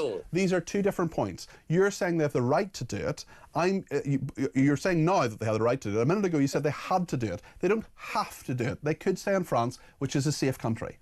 Okay, and this is the whole sort of antithesis regarding the lies which have been peddled by certain politicians regarding safe countries and having to use safe countries. There's nothing. Certain politicians went into Parliament and said, under the Refugee Convention, you must apply for asylum in the first safe country. That's rubbish. Absolute But rubbish. that's not my point. You're deflecting. With respect, you're deflecting here. The point is that people do not have to come from France. You're talking about them risking their lives. I don't want anybody to risk their life. I don't want anybody to get in a small boat, and I don't want kids to have petrol on them and bruising and burns because of petrol and salt water. I don't want any of that to happen. I don't want people to die. There've been 152 people have died in the last few years. You've got to stop the death. I don't want any of that to happen. But my point is, they do not have to come. There is no one saying they absolutely have to come from France. They may want to, and that's fine, but they don't have to. But Peter, the whole point of having the 1951 Refugee Convention and other international treaties, which the UK Supreme Court in November 2023 in the Rwanda judgment said, is that individuals can come to the United Kingdom and seek protection. Yes, but they can, but they don't have to. No, Peter, then we're on two different doctrinal reports. The point being here is, as somebody who works in the system, who knows about the historical debt of the United Kingdom. So, for example, Afghani refugees, we owe them a debt with what happened in 2021. We were part of the causing the problem. So we need to, as a nation, if I end on this, we need as a nation to go back to the British values of ensuring that those who want to seek sanctuary in the United Kingdom are afforded sanctuary, and therefore we stop the death by ensuring that those who can claim asylum are able to do so. Dr. Shelvin, thank you. I still don't think we've got to the bottom of the have to aspect, but listen, I appreciate you joining me. That's Dr. S. Shelvin, who's Head of Immigration and Public Law at 33 Bedford Road, Chambers, and Adjunct Professor at the Centre for International Law and Globalisation at Southampton Law School, also possessor of perhaps the world's longest job title. Thank you to this person who says, I'm a somewhat lapsed Christian, but I wholeheartedly support your last caller, Laura, the voice note, who talked about our Jewish friends and citizens in this country. And on ID cards, Derek says, on your ID card, we've bought 2 bottles of wine this week. That is your limit, and your card is blocked for a week. Well, I think that may well be coming. I do worry about that. And Sam also says we already have enough ways to ID ourselves. We don't need another. We have enough government overreach already, and I don't trust any government after the authoritarianism that occurred during the pandemic. Thanks, everybody, for those messages. More on the way. We'll also talk to Ross Clark in a second. Would you accept 250 quid off your bills because you're near a pylon? We'll get the detail on this in just a second. Stay with us.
across the UK, on DAB+, on your smart speaker, on your smart TV, and on your side. This is Talk.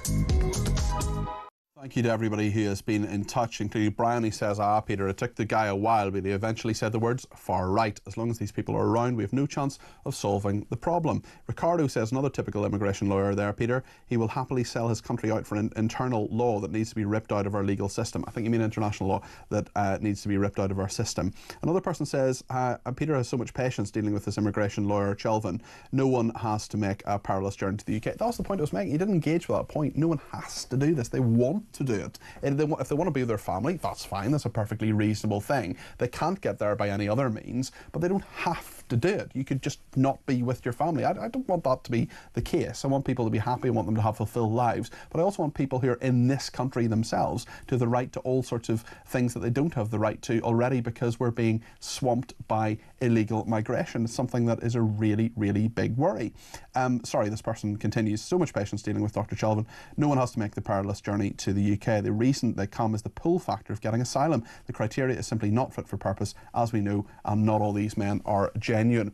And Glyn Caderick says, dear God, Peter, in relation to that immigration lawyer, the patience of a saint. Great show, mate. I don't always have the patience of a saint. Sometimes I snap and I shouldn't. Bruce says, I don't know who this guest is on now, and I don't like his stance, but why was he allowed to refer to the right overtaking Labour as the far right overtaking Labour? We are not the far right, just right of Starmer. Well, listen, I totally agree with your point, Bruce.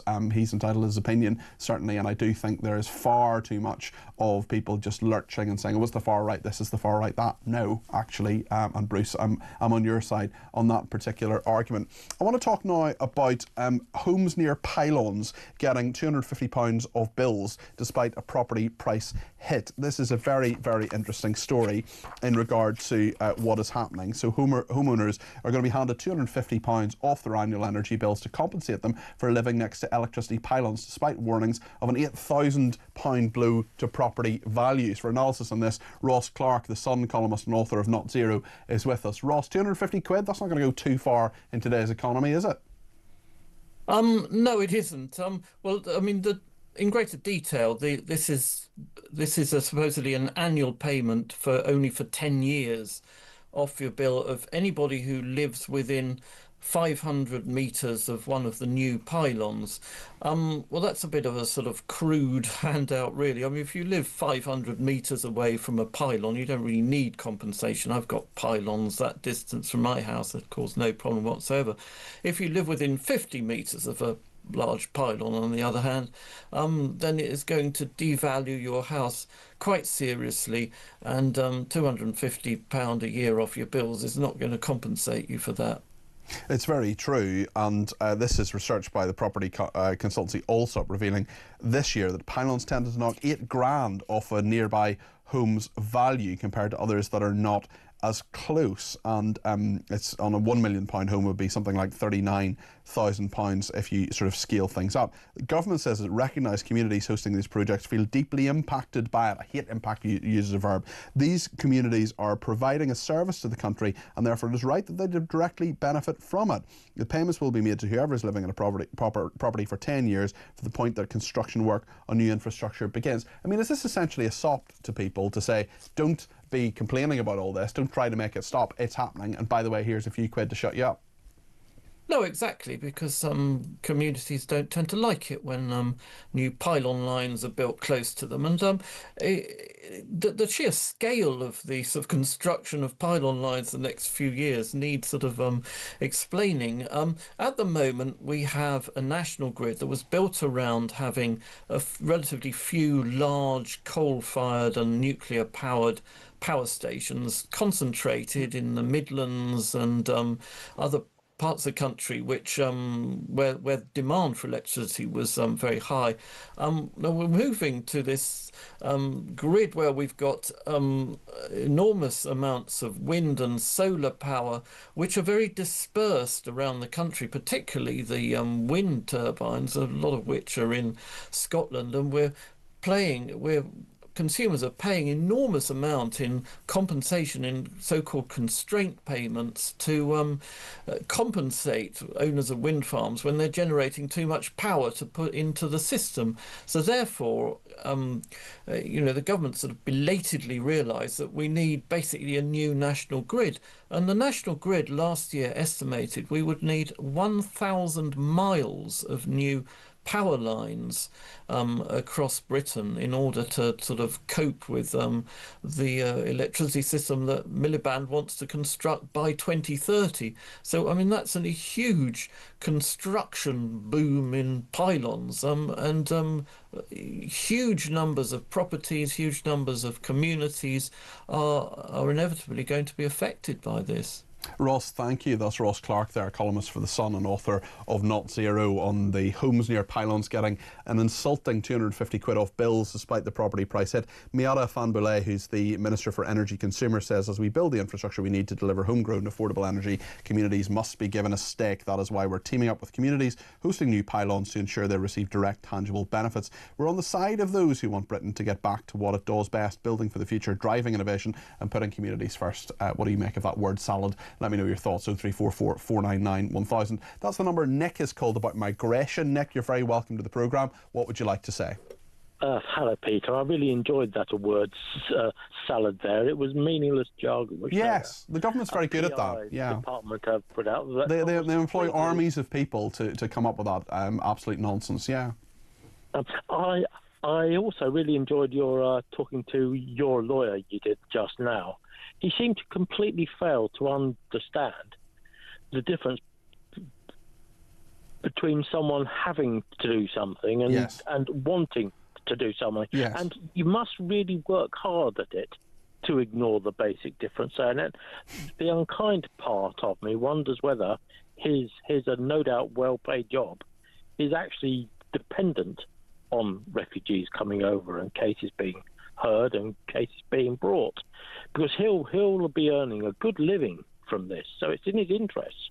Well, he is an expert on the matter, but my point, I suppose, Nick, is that people don't have to come. There's no one holding a gun to their head saying you must now get on a boat and come to the United Kingdom. There are people who make that choice. It can be a very perilous journey. People have died. I don't want anybody to die. I don't want, I've heard horror stories of, kids on boats with, petrol, and then they get salt water and burns and things. I mean, it's awful. And frankly, the parents doing that to their children, I think, should be held responsible for that. It is a form of child abuse. What he didn't engage with, I think, is the point of them having to come. There's no compulsion for them to do so, Nick. No, none. And the other bit I never get, if you're fleeing a war-torn zone, you don't leave your wives and children back. Yeah. You bring them with you, or you get them out first. Yeah. And you'd follow on. I mean, it's all a bit. I'm sure there's genuine cases. Of course there are, and it's part of our nature, the British nature, to be open and welcoming. As we have been with Ukrainian refugees, as we have been with people from Hong Kong, Nick. But we are in a situation which you identify very, very well of being a compassionate country that want to help people who are in genuine need. The problem is that there are many people who are simply economic migrants. Exactly so. Compassion's a good word. To whom? Well, exactly. People coming over, yeah, or the people here already. And if by showing compassion to those coming over, you thereby don't show compassion. You're actually disadvantaging people who are here already. People here. Yeah. Are you actually being compassionate at all, or just blinded? Well, I think that's a really good point, Nick. You've made some excellent points there. That's Nick in London. Thank you for that. Now then, Rob Davies is going to join us in a second. He is the owner of the Run Ragged shop in Wrexham. He's the one who put up a sign saying that there were scumbags who were shoplifting from him, and because of those scumbags he put sort of cases over the things that he sells. We're going to talk to him in a second because he's been criticised. He says it's offensive to call shoplifters scumbags. Here's the news. Shoplifters are scumbags. We're entirely on Rob's side of all of this, and Rob is going to be joining us in just a second. Stay with us here on Talk.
I've put in as strong a submission as I can to the consultation, explaining exactly why this placement is just not appropriate.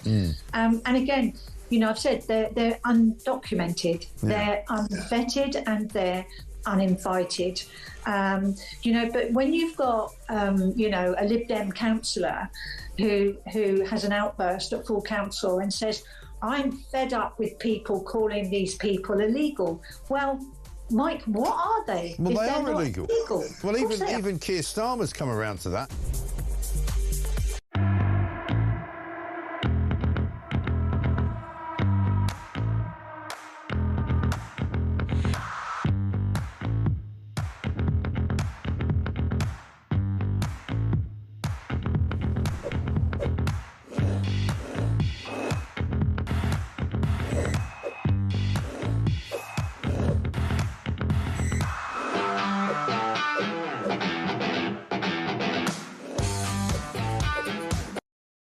Across the UK, on DAB+, on your smart speaker, on your smart TV, and on your side.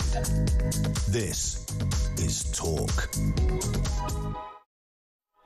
Les says, are these sweater-knitting, yogurt-eating, human rights and immigration do-gooder lawyers paid by the hour or by the case? How much do they charge and who contacts them? Maybe they nonchalantly hang around on the beach near Dover, or more sinisterly, the French call them when a boat is arriving. Are they all part of the human trafficking without knowledge? Well, no one's making that suggestion of Dr. S. Shelvin, it must be said, but certainly Les is entitled to his opinion. Lots of people getting in touch on that matter. We're going to come to that in a second. But first of all, I want to talk to Rob Davies. Rob is the owner of Run Ragged, a shop in Wrexham in Wales. Rob, thank you for speaking to us today.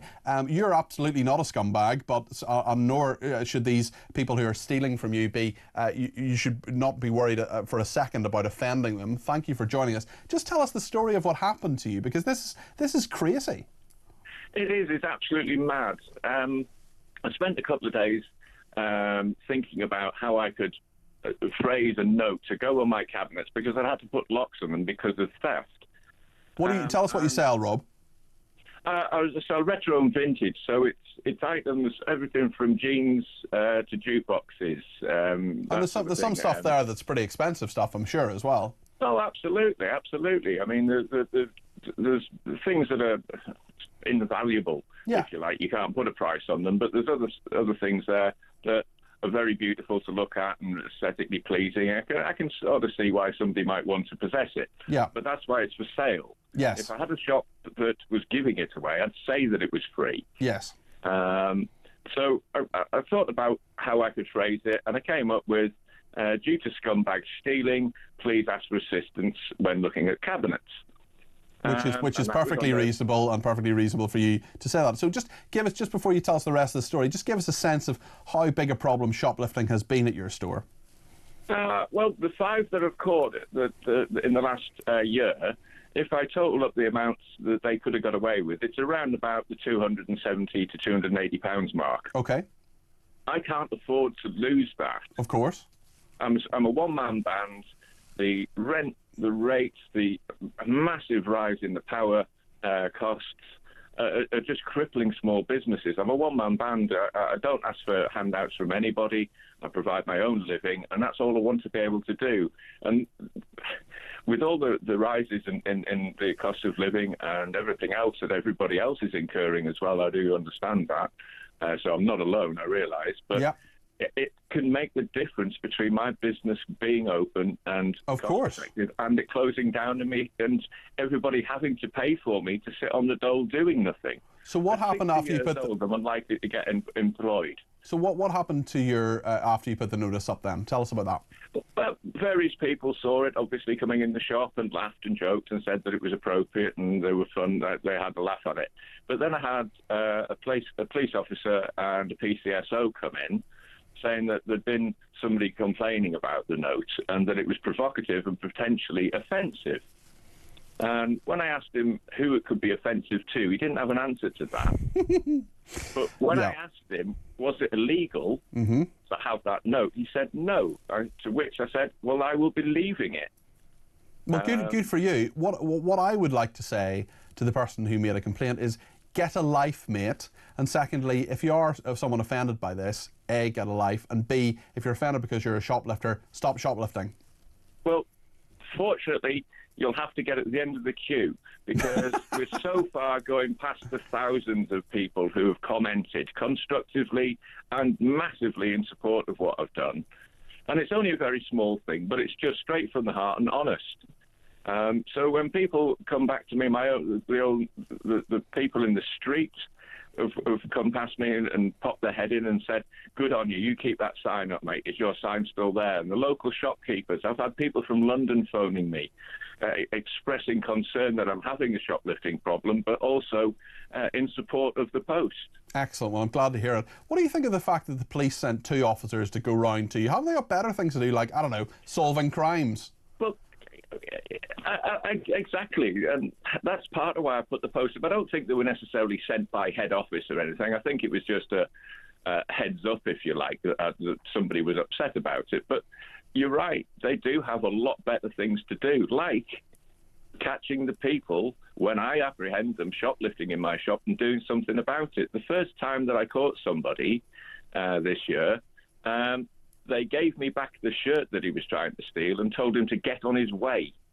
So hold on. So you had someone trying to steal a shirt, and the police came round, did they, or what did they do? Yeah, well, I apprehended the chap. Yes, and called them, and they came in and basically took a very basic set of details from him, handed me back the shirt, and told him. And that was it. That was it. So actually, despite the fact that person was attempting to steal from you, to your knowledge, no further action was actually taken. No, not to my knowledge. And they've time to come round and tell you off about a sign. This is crazy. This is Britain 2025. At the same time, I've subsequently caught 4 other people stealing, reported it to the police, and they haven't even bothered to come out. Rob, this is crazy. Listen, we're coming up to the news here, Rob. How can we be nice to you? How can we support you? Have you got a website? Have you got people who can buy things through the internet at your store? Have a free ad. RunRaggedWrexham.com is the website, but it's not about that, mate. I know it's not. I know, but I want to help you because you've been through hell here. The massive thing for me is the outpouring of community support, not just in my own locale, but everywhere throughout the country. People have been contacting me and messaging me, offering their support, and that is just so gratifying to me and so humbling. And I feel really, really, in my heart of hearts, these people are diamonds. It's shown me that not everybody is a scumbag. Rob, if you don't want to run a shop anymore, you can become a broadcaster. That was beautiful. That's Rob Davies there from Run Ragged, the shop in Wrexham. They've got a website. Why don't you have a look on there during the news and see if there's something you might want to buy. You know, Christmas is not a million miles away. Rob's a great guy. What just absolute nonsense there. We'll talk more about that after the news. Stay with us.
across the UK, on DAB+, on your smart speaker, on your smart TV, and on your side. This is Talk.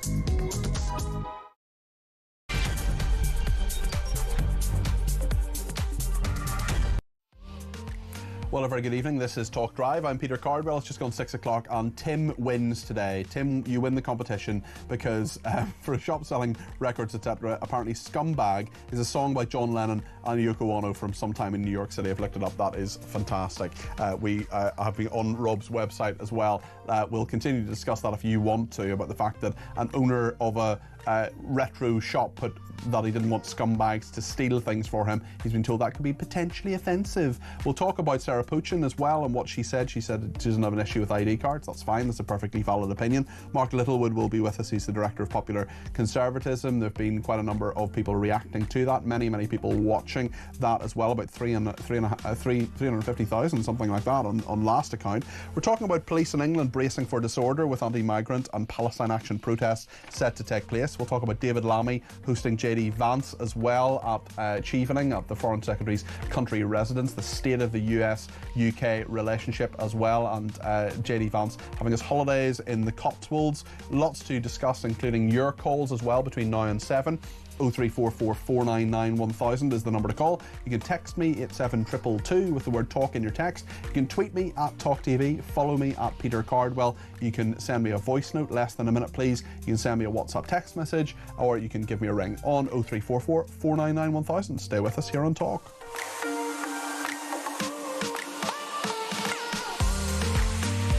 Just a reminder that Kevin O'Sullivan will be here in an hour's time in this seat. He's here between 7 and 9 in this studio, and then it's What Just Happened between 9 and 10. I am back tomorrow morning between 10 and 1, both on Saturday and indeed on Sunday, and then Jeremy's back for Drive on Monday at 4 o'clock. So plenty to discuss today and on those days as well. Sarah Puchin was on yesterday. She is, of course, the Reform UK MP for Runcorn and Helsby. She expressed her opinion on ID cards. There have been quite a lot of people responding to that. We're going to hear Mark Littlewood's thoughts on that in a second. He's Director of Popular Conservatism. Let's just remind ourselves of what Sarah Puchin told me yesterday here on Talk Drive. What about what Chris Philp is now saying, the Shadow Home Secretary, on ID cards? What do you feel about ID cards, digital ID cards? Is that something that Reform UK would support? Well, look, I personally don't have a problem with an ID card. You know, I don't see what the issue is. Most of our information now is on our smartphones anyway.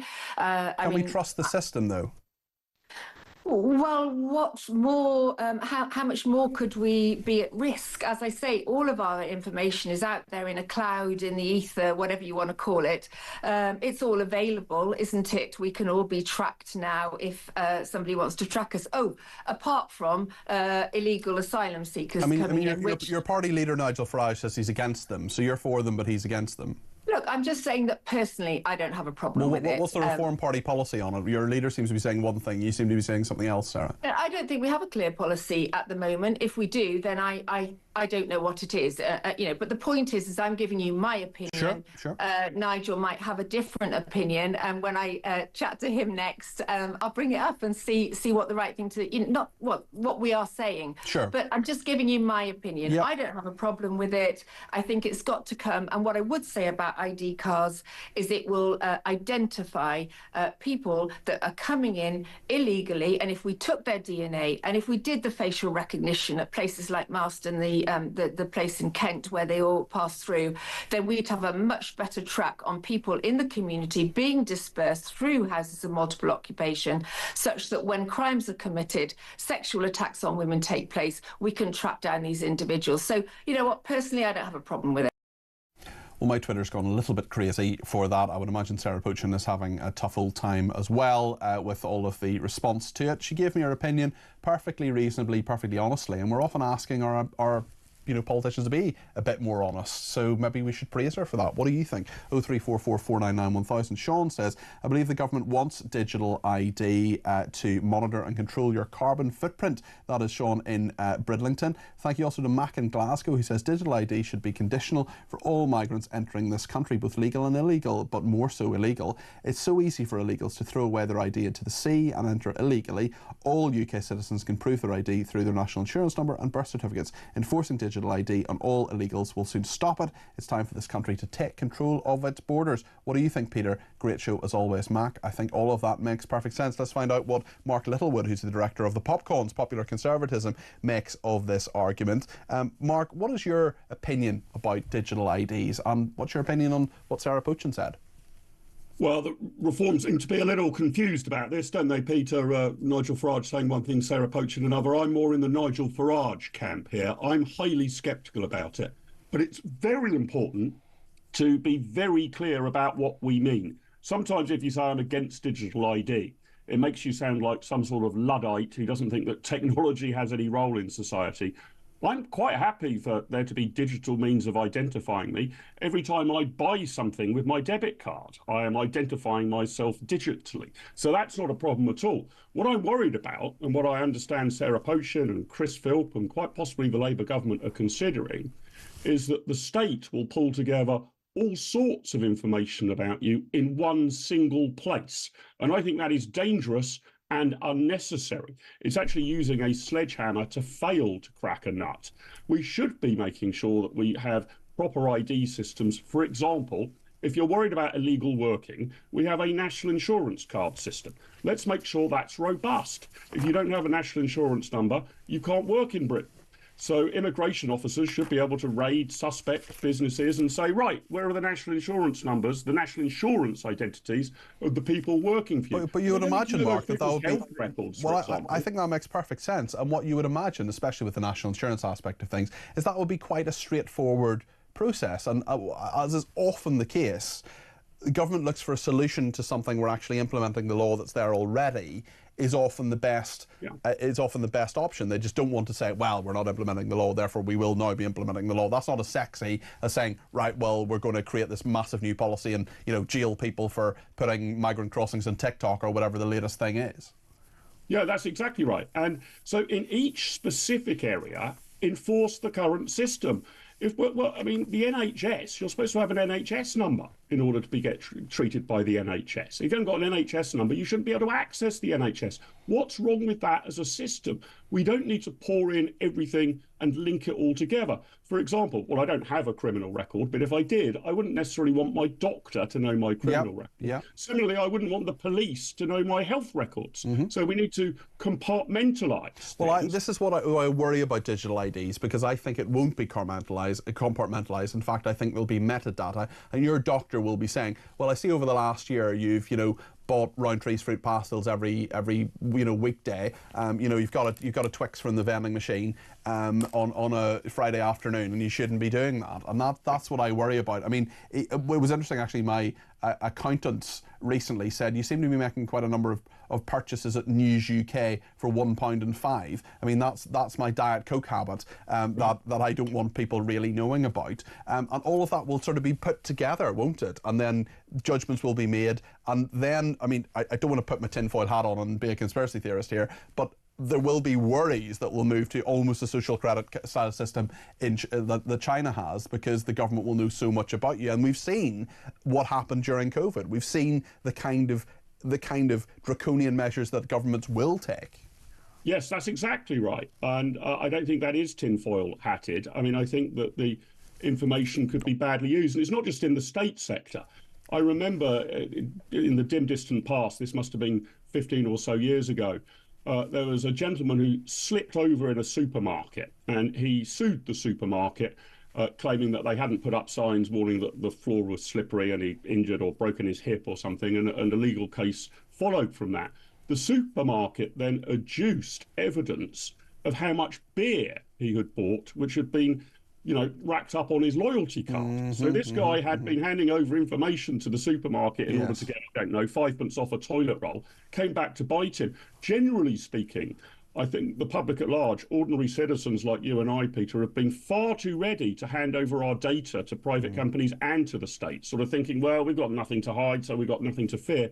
In fact, information is power, and handing over your information to either a private entity or a public entity empowers them at your expense. Oftentimes you want to do it. I want my doctor to know my blood group and my medical history. I'm quite happy with Amazon, for example, knowing what my viewing and reading habits are. It helps them refer, other possible books. Or... When there's a new Doctor Who book out, they contact you and say, Mark, there's a new Doctor Who book out. You know me too well, Peter. Yeah, the Amazon Recommends is just flooded with Doctor Who and science fiction. That's fine. I actually didn't know it was Amazon who told me, Mark. Oh, could well be. Yeah, God knows if you pulled everything together what the state would make of my buying habits. It's far worse than your £1.05 for some Diet Coke. So people have got to be very careful. Now, that doesn't mean I don't want to tackle illegal immigration or that I'm uninterested in who accesses what is now becoming an international health service rather than a national health service. I'm very worried about those things. But it's horses for courses. You need different cards for different things. I use my bank card to engage in transactions. I don't use it to access the health service. I use my NHS number to access a doctor. I don't use it if I need to phone a lawyer or 999 for the police. So what are we believing that we would gain by stitching all this together?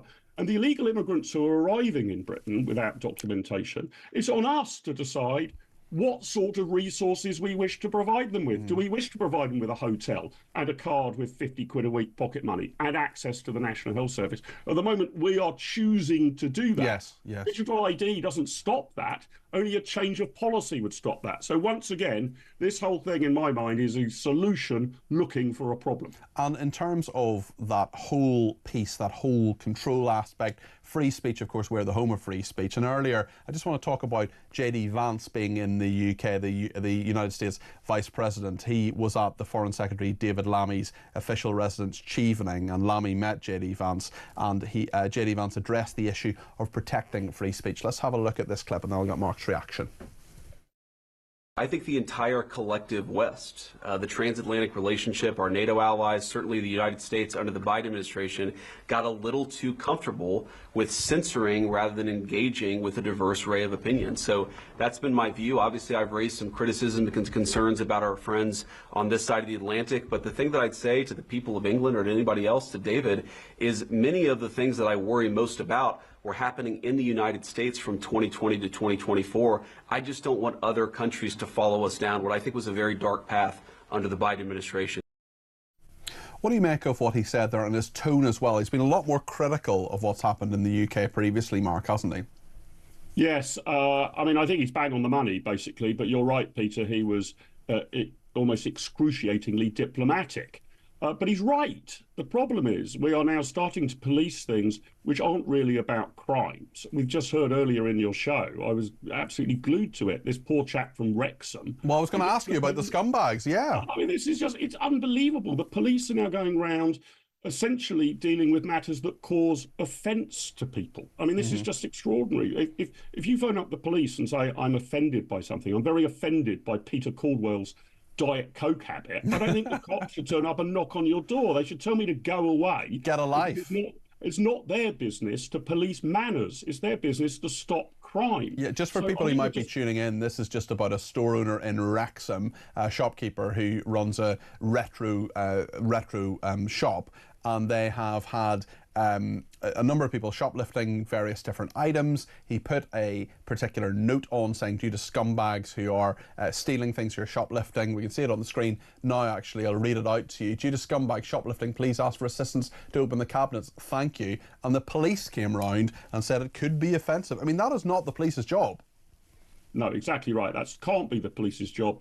And that's why, going back to J.D. Vance's comments, I think we've seen this slow, drip by drip erosion of our freedom because we've started to engage the legal authorities in offence. Or I think we've even drawn our laws about incitement too widely. Clearly, you want to arrest people who are involved in a conspiracy or are genuinely planning a riot. But incitement to racial hatred, that can be drawn incredibly widely and just get involved with people who haven't actually incited any crime, they've just said something untoward. And if you start policing that, and not just even policing it, potentially prosecuting the people who have said something that you think is off colour, and may very well be off colour, freedom of speech is pretty much dead. You start by tackling people at the fringes who might have said something using a swear word or displaying bad manners or saying something that might be considered racist. It starts there, but pretty soon you're on a slippery slope, not just of the police and the judicial authorities clamping down on it, but everybody starts to mind their P's and Q's. People stop saying what they really think. And then you push it down. For fear that you're going to be in trouble. And then you push it down, you suppress it, and it bubbles up in all sorts of different ways. Mark, I agree with all of that. Thank you very much indeed. That's Mark Littlewood there, Director of Popular Conservatism. Thank you to him for all of that. We'll take a look at what the police in England are bracing for. Disorder over the weekend. Let's hope it doesn't happen. Anti-migrant protests, Palestine Action protests as well. Lots of protests in London this weekend as well. We'll talk about the National Crime Agency as well. It's to investigate the South Yorkshire Police after sex abuse claims. This is just absolutely horrendous. The idea, or the allegation anyway, that serving police officers, or officers that were serving previously in South Yorkshire Police, may have been responsible for rape of rape gang victims as well. It's just absolutely unspeakable. And originally South Yorkshire Police were going to be looking into it themselves. That was just a stupid idea. They're policing themselves. Now the National Crime Agency is doing that. We're going to get more on that in just a second. We'll take more of your calls between now and 7 as well. Get your call in on what Mark was saying, on this shopkeeper, whatever you want to talk about, whether it's Sarah poaching, migration. Everybody's welcome on the air. 0344 499 1000.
I've put in as strong a submission as I can to the consultation, explaining exactly why this placement is just not appropriate.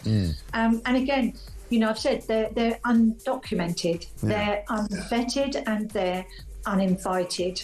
You know, but when you've got, you know, a Lib Dem councillor who has an outburst at full council and says, I'm fed up with people calling these people illegal. Well, Mike, what are they? Well, they are illegal. Well, even Keir Starmer's come around to that.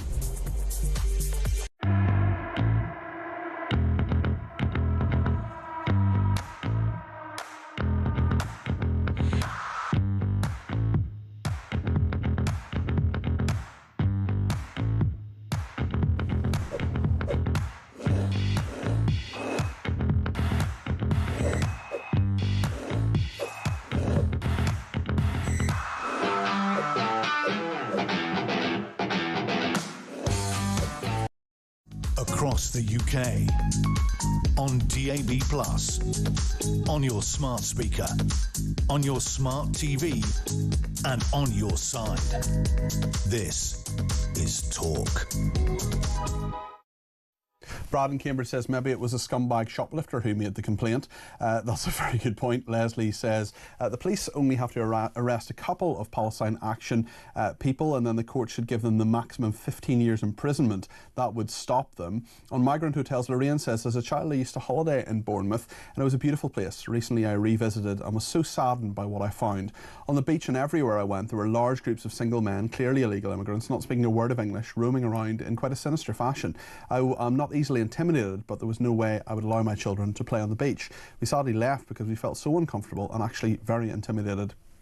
Tim in Suffolk says these illegals are better provided for than I was as a serviceman in the 1990s. Max in Warwickshire. Hi Peter, I think it's absolutely absurd that our government allows illegal migrants in hotels at the height of summer living amongst holidaymakers, families with children. I'm disgusted, says Max in Warwickshire. Andy in South West London says, just when I'm losing faith in society, I see a little old lady smile and give up her seat on the bus to a pregnant man with a beard. Auntie. Very funny. Cliff in Berkshire says, I found the water pistol incident very worrying. It struck me that any liquid could be put into a water pistol. What kind of mentality would you go around spraying people like that, says Cliff in Berkshire. Well, thankfully those two scumbags, and they are scumbags, have been arrested. Let's hope they're charged. And a final one from Neil, who says Keir Starmer was happy to sit alongside Corbyn and fully serve in his government and supported him to be Prime Minister. If he did not like Corbyn's views, why did he not quit, says Neil in Labour obliterated Wales. Actually, one more from Leslie. He says, I wish we had the expertise of Colonel Richard Kemp in government instead of the incompetent bunch like Lammy and Starmer masquerading as a government. Well, they are the government, Leslie, and that's part of the problem. Danny Shaw is with us now. He's a police and crime and justice commentator, former advisor to Yvette Cooper. Loads to talk about with him. Danny, you're very welcome to the programme. The police in England bracing for disorder, anti-migrant protests are planned. Palestine Action protests as well. Let's start with the anti-migrant protests. What do you expect will happen? Let's hope it's all completely peaceful, of course, as many of them have been, although there were 15 arrests last Saturday. What sort of preparations will the police be making, and what information do we know about these, Danny? Sorry, Peter, you just cut out there. Sorry, you're talking about the anti-migrant protests? Yes, exactly. Just give us your overview of those, please. Yeah. The anti-migrant protests. Well, I think there'll be some protests taking place today, and I certainly think there'll be others tomorrow across England. In particular, I think 13 towns and cities. There will be a number of demonstrations outside in Nuneaton, for example, which is in Warwickshire, where there was controversy about two migrants living in hotels who were facing allegations of serious sexual offences, and the Warwickshire Council leader said the police refused to name them. There's a protest outside the council offices in Epping. I think we're going to see more protests there. And also in London, two places where asylum seekers are being held in hotels. Again, protests there. I hope that the protests will be peaceful. Completely understand that people have got their point to make and they should make it well. But it shouldn't and mustn't spill over into violence. And particularly if people are in hotels, there are people living in those places, and really they shouldn't feel intimidated. It's interesting in regard to Palestine Action, because it is now a proscribed group. There are various legal cases about that, trying to get that reversed, but there has been a vote in Parliament about that. We spoke to a solicitor earlier on who is on standby to represent people supporting them. My point with this, and I'm not necessarily asking for you to engage with it particularly, Danny, but my point with this is that you can support the Palestinian cause if that's what you want to do without supporting a proscribed group. In terms of the police, in terms of how they're going to be aware of this and prepared for all of these protests over the weekend, do they have the capacity to do this? Are you worried about the police being overwhelmed in any way, or the level of arrests, or at least policing of this not being up to where it should be, Danny? What's your assessment of that? Well, the biggest strain clearly is going to be felt in London by the Metropolitan Police, because not only have you got those two demonstrations outside migrant hotels, there is also on Sunday Community Shield big football match involving Liverpool and Crystal Palace, and then you have two. In fact, there's more than two huge protests on Saturday. You have a sort of a protest about the situation in Gaza by Palestine Coalition. This is a march to Parliament Square, and that's not connected to the Palestine Action protest. And then around Parliament Square, you have around 500 people, we are told, from Palestine Action, from Defend Our Juries, who will be unfurling banners at 1 p.m. saying, "I oppose genocide, I support Palestine action," and basically saying to the police, "Come on, arrest me." Now, the Metropolitan Police say they're well resourced, they've got support from other forces, they've got a number of officers there, they are very experienced in dealing with public order and this kind of protest or protests on this scale. And I'm sure that they will have contingency plans to clear custody suites if necessary, if they have to detain people. But certainly, if they're looking at arresting 500 people, logistically, that is going to be a huge exercise.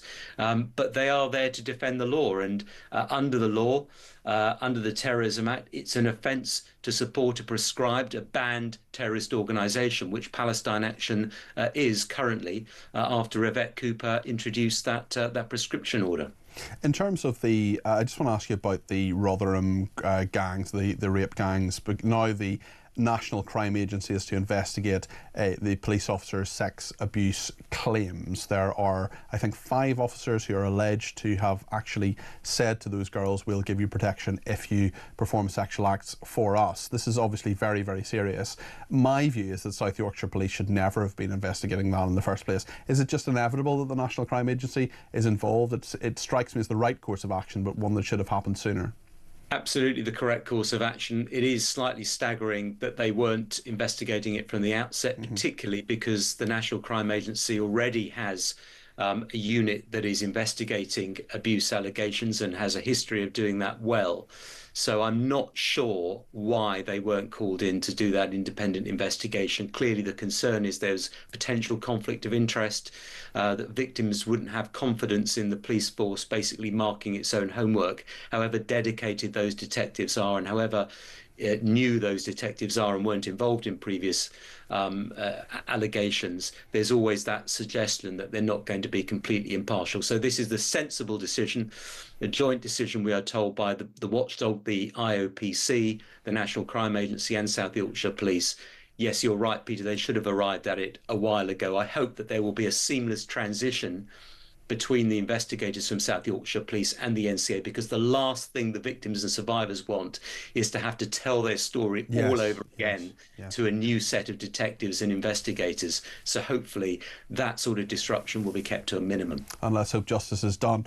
Danny, perhaps not the world's most serious story, but I do think it indicates many things that are wrong with our society and wrong with the police. And when a shopkeeper puts up a sign saying, "Due to scumbag shoplifting," that you needed to ask his sort of help to look in cases to actually get some of the products that he was selling. We're in a situation where the police visited him because of potential offence. We can see it on the screen there. This is Rob, who put this on the shop in Wrexham. "Due to scumbag shoplifting, please ask for assistance to open cabinets. Thank you." And the police visited him and said people might be offended, when actually previously he gave us some information earlier on about the time that he had reported shoplifters themselves and no further action had actually been taken. I find it absolutely staggering that the police should get involved in something like this. I mean, if this is the story in the account and it's accurate, you know, in the way that Rob Davis, the shopkeeper, has described it, if that's true, it is a nonsense that police get involved in something like this. I mean, it just not something for police to be involved in. You know, there might be a couple of customers that don't like that language, but that's for them to sort out with the shopkeeper. Or just suck it up and get on with their lives. Yeah, exactly. Go somewhere else and shop somewhere else. I mean, it's just the police should just, if someone called them up or they passed that shop, they should just back off and say, "This is not for me." Yeah, this is not a police matter. Go on and get on with your life.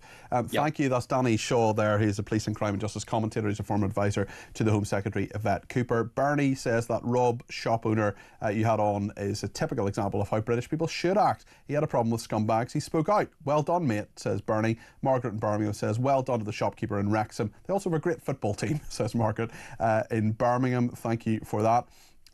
Lots of people getting in touch about migration, including Louise in Kent. Louise, hello there. Good to talk to you this evening. Hi. What would you like to say? Yeah, I've spoken to you before. I've got a couple of things, actually. I was going to talk about solar just quickly about that. But the migration, now, the one thing I think that lawyer missed, which I think is really quite interesting, I heard Lee Anderson speak at one of the parliamentary committees. he asked the person with a direction, immigration directly, and the bloke went like a goldfish. It was so funny, because Lee Anderson said, please can you explain why, when you can pick up a really, really cheap air ticket for sort of like Wizz Air, about 27 quid, why they don't just get on a plane, come over here with all their documents and present themselves at immigration at the airport and say they want to claim asylum. They won't, because they need their documents and they would be then sent back. But if they come over on the channel, they throw them in the drink on the way over.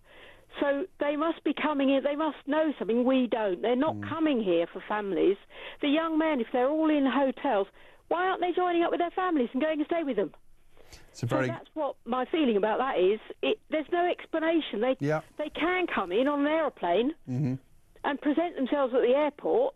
Well, they wouldn't get through. They wouldn't get through airport security, and they knew that. No, or they wouldn't. But they'd have their documents with them. Yeah. So they then could say, well, they can't get through security, but they could then say, well, actually, I'm claiming asylum. But because they've got their documents, whereas the people crossing on the boats don't have.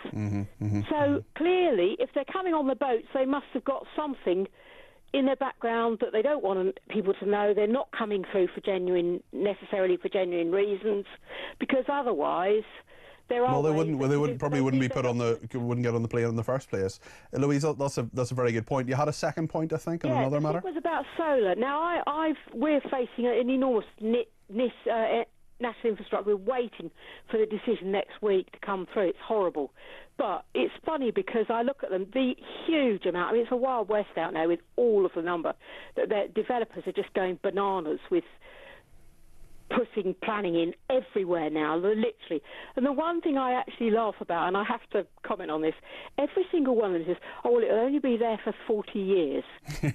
My question is, does that mean at the end of 40 years we won't need electricity? No, it doesn't. All they'll do is they'll unscrew the panels and put new ones in. And also, I mean, I might not be here in 40 years, Louise, as well. So, but the other thing about it is, of course, solar works best now, and I'm very worried that ours will be put in and then there'll be so many around, they'll be switching them off because they've got all electric we can't use. Well, that'll be a waste. It might be a waste of money. There's no control at the moment going on with working out how many we need. They're just letting the developers run roughshod over the whole lot. Okay, Louise, thanks for your points. That's Louise in Kent there. Jane's been in touch and says perhaps the Pylons can go in Labour MPs' gardens and they can get the money by claiming on expenses.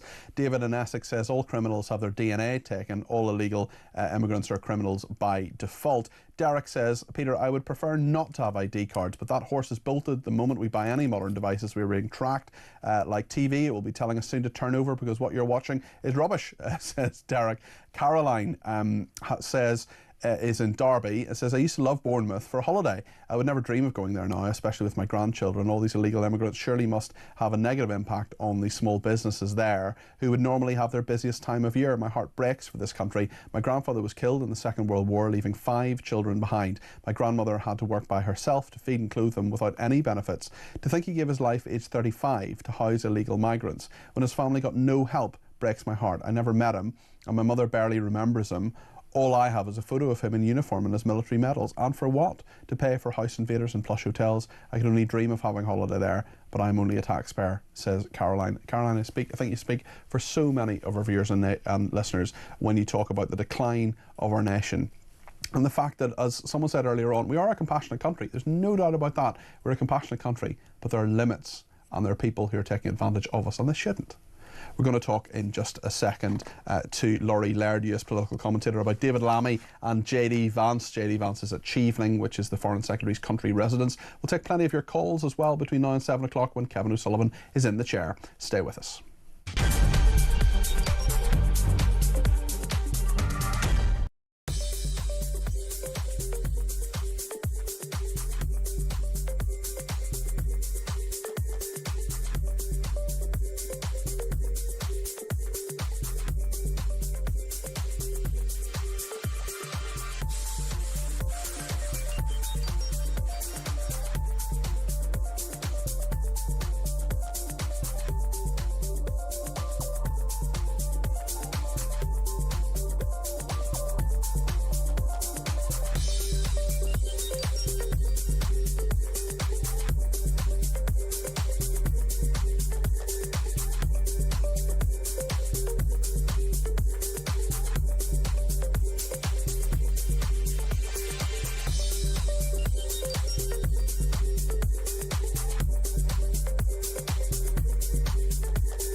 across the UK, on DAB+, on your smart speaker, on your smart TV, and on your side. This is Talk. Well, JD Vance is over in this country, the Vice President of the United States. He is having a holiday, but he's also spending a weekend with David Lammy. Yes, really, he's voluntarily decided to do that. Good luck to him. Maybe we can sit around and watch David Lammy's triumphant Celebrity Mastermind experience, which if you haven't done that, I urge you, I plead with every fibre of my being for you, when this programme is over, maybe sometime over the weekend, look up David Lammy on Celebrity Mastermind. You will not be disappointed. All I will say is Red Leicester. Well, earlier the Foreign Secretary and JD Vance met at Chevening in Kent. That's the Foreign Secretary's country residence. They first of all discussed the special relationship. We care about this relationship, and we care about the fact that we're separated by an ocean, and I guess as Churchill said, by a common language, that we have a lot in common, and there's a lot to do and a lot to work on together. You know, David once said to me, this is probably a couple of years ago, that there's this feeling that the world is in a state of incredible tension.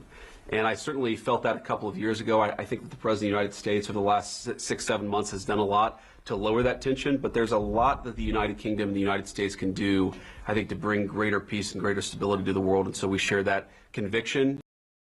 Well, one thing JD Vance has spoken about quite a lot is freedom of speech in this country and other countries as well, his own and around the world. He's been very critical of the United Kingdom. Previously, they have sent people from the Trump administration to monitor free speech in this country. He was much more diplomatic today, though. He did warn about protecting freedom of speech in the West more generally, but didn't seem to be particularly critical of the UK. This is what JD Vance said. I think the entire collective West, the transatlantic relationship, our NATO allies, certainly the United States under the Biden administration, got a little too comfortable with censoring rather than engaging with a diverse array of opinions. So that's been my view. Obviously, I've raised some criticism and concerns about our friends on this side of the Atlantic. But the thing that I'd say to the people of England or to anybody else, to David, is many of the things that I worry most about were happening in the United States from 2020 to 2024. I just don't want other countries to follow us down what I think was a very dark path under the Biden administration. Well, one of my favourite aspects of the special relationship is the fact that we have Laurie Laird in this country. She is a US political commentator and joins me now. Laurie, would you voluntarily spend the weekend with David Lammy? I wouldn't. Well, difficult question, because I certainly would not spend it with JD Vance. So I don't know which of these gentlemen got the short end of the stick. I am surprised with JD Vance that we haven't seen pictures of his kids, because usually that man is walking around like Elon Musk did in this performative parenting role with the kids all over the place. So we haven't seen the kids yet. I'm sure that is yet to come. But what do you make of what he's... What do you make... Sorry, go ahead. Well, just if you were to force me to choose which of those men to spend a weekend with, really tough call. Tell me about the nature of the special relationship, the fact that they do seem to be actually friends. They've been pictured fishing together. The other thing is that if JD Vance comes himself, he has to pay for the flights, but if he comes as Vice President, he gets to go in Air Force 2. So maybe that's part of it as well, if we put our cynical hat on for a second. How important is this visit? Also, you know, the fishing shots are not going to be a bad thing for the tourism industry. The Chilterns as well, there's lots of the Cotswolds that he's going to that will be very welcoming of the US Vice President and the publicity that engenders. Oh, look, I mean, over the past month, we've had the two top leaders of the U.S. essentially doing a tourist video for the UK. So I think there's probably something to thank them for there. It's interesting, Peter, that JD Vance has finally learned not to insult your host. You know, remember when he went to the Munich Security Conference a couple of months ago and had those really difficult words about free speech in Europe, and a lot of the representatives there, you know, jaw on the floor. JD Vance was a lot more circumstanced this time around, and he generally seems to like David Lammy. David Lammy's gymnastics in dealing with this administration is remarkable. Well, he previously called Trump a neo-Nazi, a sympathizing sociopath. Absolutely. So the warmth, although I think David Lammy looked particularly comfortable during this press briefing. It looks like he's conjugating French verbs in his head.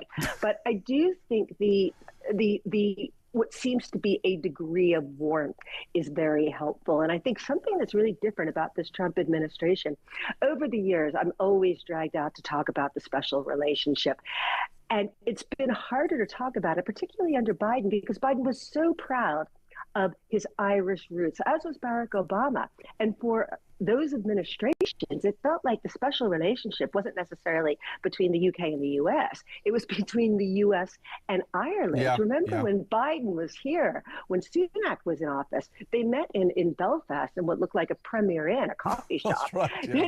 To remember those optics. And then Biden went straight down to Dublin, where he had an honor guard outside the president's residence. The president of Ireland is not all that, it's a ceremony. Well, you're right. And when they met in Belfast as well, they just had a cup of tea, and there was called not a bilateral but a bilatte as well. I remember also Barack Obama made a great speech actually when he was in Ireland, where he said that, he had his great grandfather or something was from Moneygall, which is a village in County Offaly, and he said that over the years the apostrophe between O and Bama had been lost over the Atlantic Ocean, which I thought was a great line. It was a really good line. He had a pint of Guinness as well.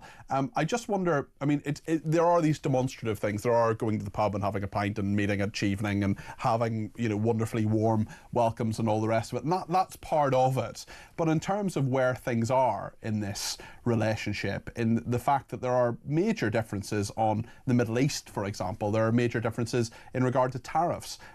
And also the fact that we have a Prime Minister in this country whose outlook is very different from Trump's. Do you think the special relationship is in a strong position or not? I think the special relationship is as strong as it has been in at least 8 years. And you're so right to point out the difference in political orientation between Keir Starmer and Donald Trump, and between David Lammy and J.D. Vance. But they seem to be doing a lot with these personal ties. And I would argue that there's never been a more important time for these two nations to work together, given geopolitical unrest. And I think for a couple of years, the UK forgot that it is a military power. And the fact that the US and the UK are finding some degree of common ground, even if they don't agree on how to get there, say in Israel, perhaps not in Russia, the fact that they are working together, that these two military powers are finding common ground, I think is very important. Laurie, thank you as always. Laurie Laird, their US political commentator. What do you make of this? What do you think? 0344 499 1000. Plenty more opinions coming your way between now and 7 when Kevin O'Sullivan takes over. Let me know your thoughts. 0344 499 1000.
they are, the migrants living the life of luxury in hotels that frankly should be contributing to the local economy, boosting tourism and hospitality to our coastal towns and cities. We're going to put any old Tom, Dick and Harry from Afghan, Syria and Tunisia in there instead. And it will not surprise you to find out that more than 100 rapes have been reported every single year in the last 2 years. And if you compare that back to statistics 10 years ago, before the advent of migrant hotels, it was fewer than half that.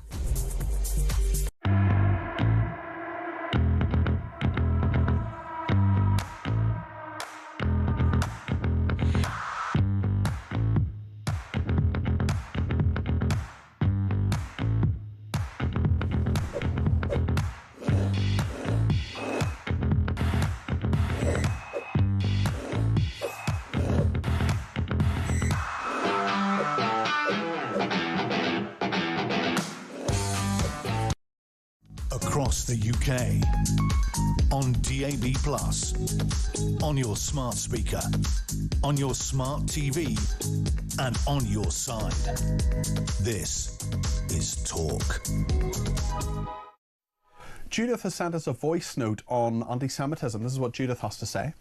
The truth is, Peter, we're expendable. That's really what it is. We don't matter. And I'm so sad about what's been going on in this country. I mean, the last 2 years have highlighted it. It's awful. I feel like my community have given so much to England, its way of life, taxes. We've been in the arts, we're in medicine, we're in the sciences. We've given so much back to the country that let us stay here. You know, what's happening now to us? I mean, I'm just so devastated by everything I see in here, and our future here is in the past, Peter. Sorry. Judith, that's a really depressing message. I'm so sorry you feel that way. You're not expendable. The Jewish community is an absolutely fundamental part of our society. And actually, I got a message from someone earlier on about a march that's happening this weekend in London. And I mean, there are many demonstrations around the country as well to have solidarity with our Jewish friends and neighbours who've done absolutely nothing wrong. Many of them are being held responsible for what a foreign government does, one they didn't vote for and indeed don't have a vote for. And that's completely wrong.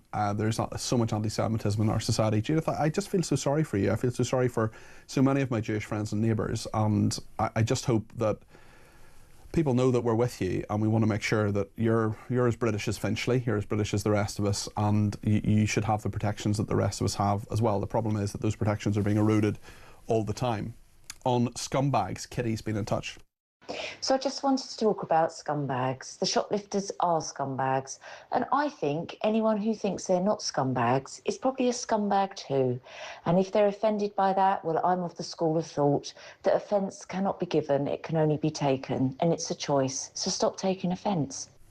Kitty, thanks for your thoughts. And actually, Lord of Misrule has been in touch as well. Says, good on you, Peter, for promoting Rob Davies' shop and has taken the world we're living in. Well, Rob made a lot of sense in terms of what he's saying. Quite a lot of reaction to that story, actually, and quite a number of people saying, you know, one QPR fan says, no one has the right not to be offended. Taking offence is how it's described. It's taken, not given. It's a choice to be offended, echoing really what Kitty is saying there. And Keith says, shoplifters are scumbags. That is his opinion. Fred says, the police doing a wonderful job as usual. On ID cards, Philip on Twitter says, an ID card doesn't bother me at all. Most of us already have them anyway in the forms of driving licences or passports. However, two things do bother Philip. He says what information would be on the cards and who would have access to the information. Well, those are exactly the kind of questions that we need to ask. Andrew Burton says, great show, Peter. The answer is clear. Obviously, we're to allow everyone from the rest of the world until we are full and finished. By this time, every lefty lawyer will have amassed enough of a fortune to leave this country for a safe haven. Simples. And another person says, loving the show, but it's pronounced data. It's pronounced data, not data. Your guest can get it right. Why can't you? Well, actually, if you look at the original Latin, data is probably more accurate. I think it's maybe just a Northern Irish thing, but I'm going to continue to say data. I'm afraid. I know you don't like that, but You like the rest of the show. I'm not. That's good. Ray has given me a shout from Hampshire, 0344 499 1000. Ray, you're very welcome to the programme. What point would you like to make this evening? Yes, Roy, actually, Peter. Roy, sorry, I can't read. Sorry, there was a bit of light on your name there. It's Roy. Apologies, Roy. That's all right. No, I saw that clip of those scumbags, mate, that firing a water pistol. On your clip, it says that they were Orthodox Jews. All right, they did that. But the worst one, mate, was on the children. I don't know. They were young kids, mate, in their school uniform, either going to school or coming back in my country, mate. It's grim, isn't it? It's just people. Look, it's only water. It's not gonna harm them too much. But there could have been anything in there, and also it's the glee they have. It's like, oh, we'll just be horrible to Jewish people just because it's hilarious to do that because we don't like them. It's just nasty and horrible. Well, it's nasty, mate. But they ought to read up on the Jews, mate. Yeah. We wouldn't have had Tesco's without the Jews. We wouldn't have had Marks and Spencer's. The Jews started the Bank of England. What these people ought to do, mate, is I read a book when I was about 16 called Five Chimneys. I think they ought to get hold of that book and read it. Yeah. And know what on earth the Jews went through. And listen, I think you make some really good points there, Roy. Thanks for your call. Steve in Northampton's on the line about digital ID. Steve, what would you like to say? You're very welcome. Oh, hello. The show has rather moved on since I was going to talk to it's a big debate. Listen, we're going to continue having the debate across the weekend as well, Steve. You tell me what you think. Well, I think on digital IDs, I don't think anybody has ever read the consultation on it. Have you? Yes. Okay. And at the end, it gives you a list of all the different departments and agencies that your digital ID is going to go to. Now, if you think the government is a sieve, if you hand it out like confetti to people, it is going to go everywhere. Mm-hmm. So this is why I've been deadly against this, because it contains your bank details, it contains your medical details, your family details, and it's a time bomb for people. Mm-hmm. I know exactly what you mean, Steve, and I have some quite similar concerns about this. Do you think it could help in any way? Do you think the reason for it, do you think the motives are pure in any way? The motives were pure. What are this, government? You are not serious, surely. I'm playing devil's advocate in this conversation, Steve. I mean, I've been English since birth. Mm-hmm. I am now in my 7th decade, and I have never seen such an incompetent lot that have been voted for by the majority of voters that turned out. And we've got not even that, about a third of them, but that's the way our system works. But nobody will speak about various issues. You get no debate in this country. We had no debate on COVID. We've had no debate on this green issues. I've never seen Miliband stand up to people who know what the situation is.